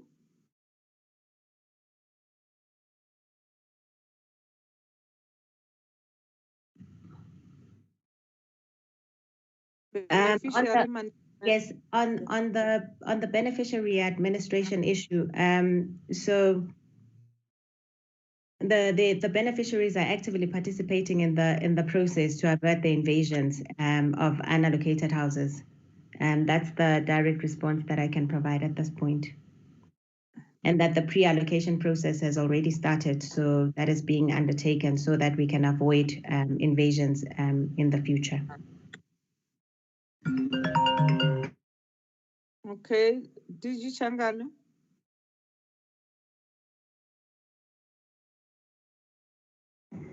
Chairperson? Yes, ma'am. Yeah, no, the other thing is this thing of promising us that we're going to get response in a form of writing. All of the questions that we ask in this committee, and we have been promised to get answers. We did not get anything, even today. Every meeting we are talking about these issues, and we are not getting anything. We are promised that we're going to get. I think it's not going to happen with Gauteng as well. We're going to get the response with regards to the issue of evictions of yesterday, the 25th. It was the 25th August for Fleerhof. Please, we must get those responses. Thank you. Chairperson, it's Honourable Powell. Yes, Honourable Powell. Can I just second what the Honourable Mashlala has said, but just to take it one step further, there are a litany of outstanding written responses that DG Changana has undertaken to provide the committee with, including the responses around the NRRTT, and then all of the undertakings that were given to us by Mr. Cheney last night that would be represented to this committee. So while we're on this meeting, I'd like to ask, given that we're discussing DHS issues, and last night we didn't receive any substantive information on our questions, that your office write to the officials and that we reconvene this committee before we go into constituency period, which will last until the first week of October, and that this committee is given the information from last night and the outstanding responses from this term before the term concludes next Friday. If we could please put that request, if you can try and find a slot for the committee to meet next week. Thank you, Chairperson. Okay, the committee is meeting next week, but we have agendas there. What I think what we said in the last meeting, if you remember, Honorable Powell, unfortunately, Koliswa had to be booked off. We're saying that Koliswa must collate all the information and all those questions, and then we send them. And in that process, and there was even the request that we need, like those issues, the national response team and others, those that needed minister, will then invite the minister to come and respond to those issues. So the one that we have for yesterday, so we agreed that we'll reconvene.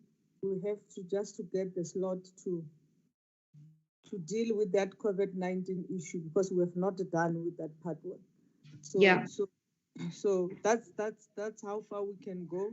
But I must indicate that because of Koliswa is not here, I'll ask the team, because the person who we'll just get the person who's acting on behalf of Koliswa, then we can coordinate that with Koliswa to get all the issues that have been raised, and then right through the through the parliament channel to request the response. Okay, and Chairperson. invite the minister to come and respond to those issues that meets her. Okay, Chairperson, that is the request, and that's a suitable response. But the specifics around that request, I understand you're saying the ministerial issues are separate. That's fine. But the specific request is that DHS's outstanding information last night, that we don't wait until we come back in 5 weeks' time, that we try and get that information next week, because the clock is ticking. We can't wait another 5, 6 weeks to have that meeting. And then just the other point was on the research capacity for DHS from your office or from Parliament side, if you could kindly address that issue. Thank you, Chair. Okay, thank you very much. I don't know why you have not got the research, because we're using the researcher from NCOP. We don't have a research on the human settlement, but we were given the person from NCOP to assist us as we have our meetings. So we'll follow up on it, Honorable Power, on the research. Chairperson. Yes, can I finish, Honorable Mhlala? Okay, after you, please recognize me.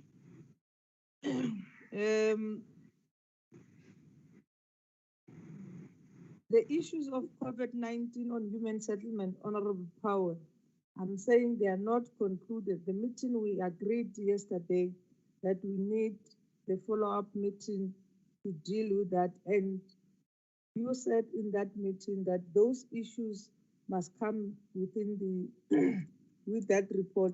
And I'm confirming that we would not go on recess without dealing with that, because in terms of parliamentary program, we're supposed to finalize it before we go.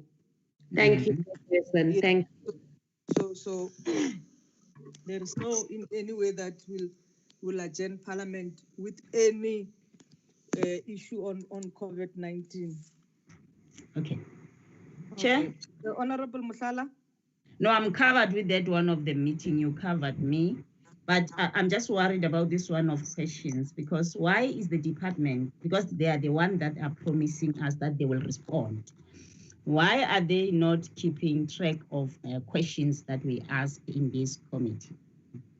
Because the issue of COLISA was just, I think it was just a favor doing to them, because after we asked them in this meeting, why are they not responding?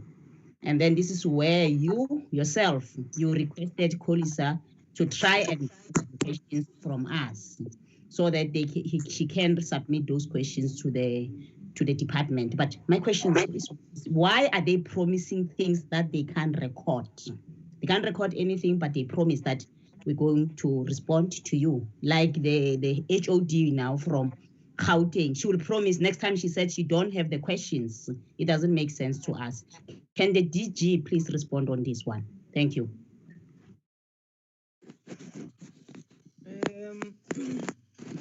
Don't know which DG, Changan, you are now in your place, and the person who promised was Mr. Lishabane in the meeting of some of the questions. DG Changan. Chairperson, my recollection on what is required, I'm back at human settlements. This is my my 5th day. But what I know, what we've promised to deliver, is the COVID-19 information that was discussed last night. And that information, I can assure you that it will be made available to you. We met with the HODs yesterday morning because we wanted to get into the details and ask them and the implementing agent, HDA, to give us that information, the cost breakdown. We can forward it to you, the information that we have requested from the provinces and the implementing agent. so that you get a sense of the information that will be forwarded to you. And you discussed it in detail yesterday.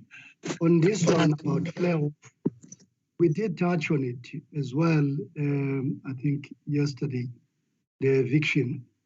And I think what we wanted to do is to be clear about the information. I think the way the question was answered yesterday was such that those units are earmarked for people who are on the list, and the people who have invaded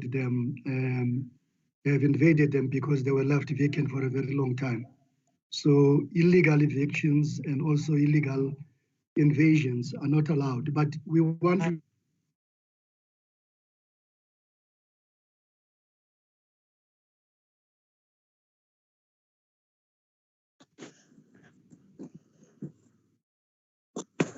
give you. Did you have lost you?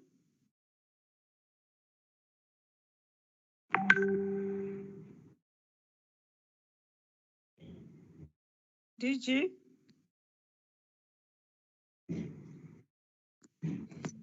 HOD Gauteng.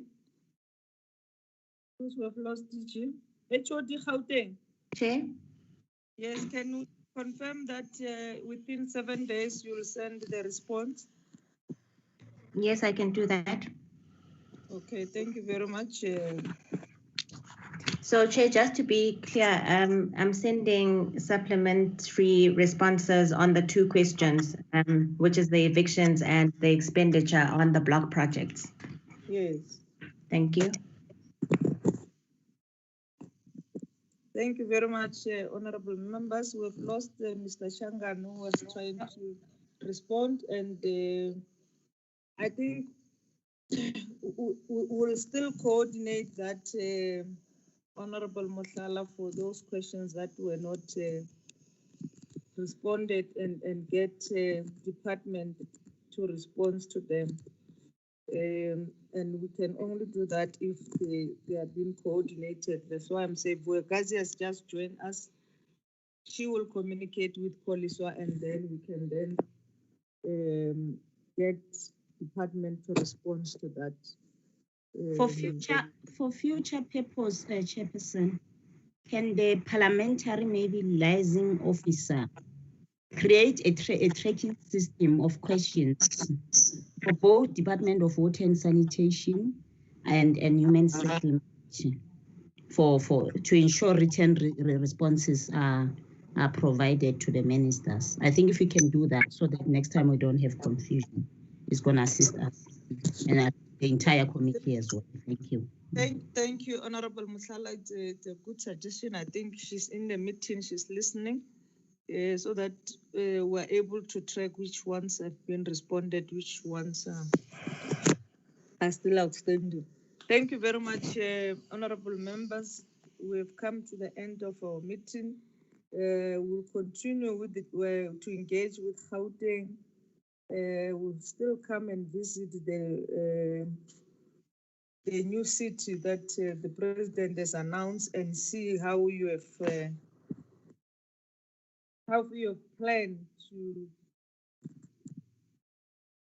to make the city work in Lanseria and other areas. Will continue to visit the VAL system, because it's the key project, and we'll follow up even on the declaration of the VAL river system as a national key point. And with those words, I want to thank you for being in this meeting, and it was very fruitful. Thank you very much. The meeting is adjourned. Thanks and good night, Honourable Chair. Thank you.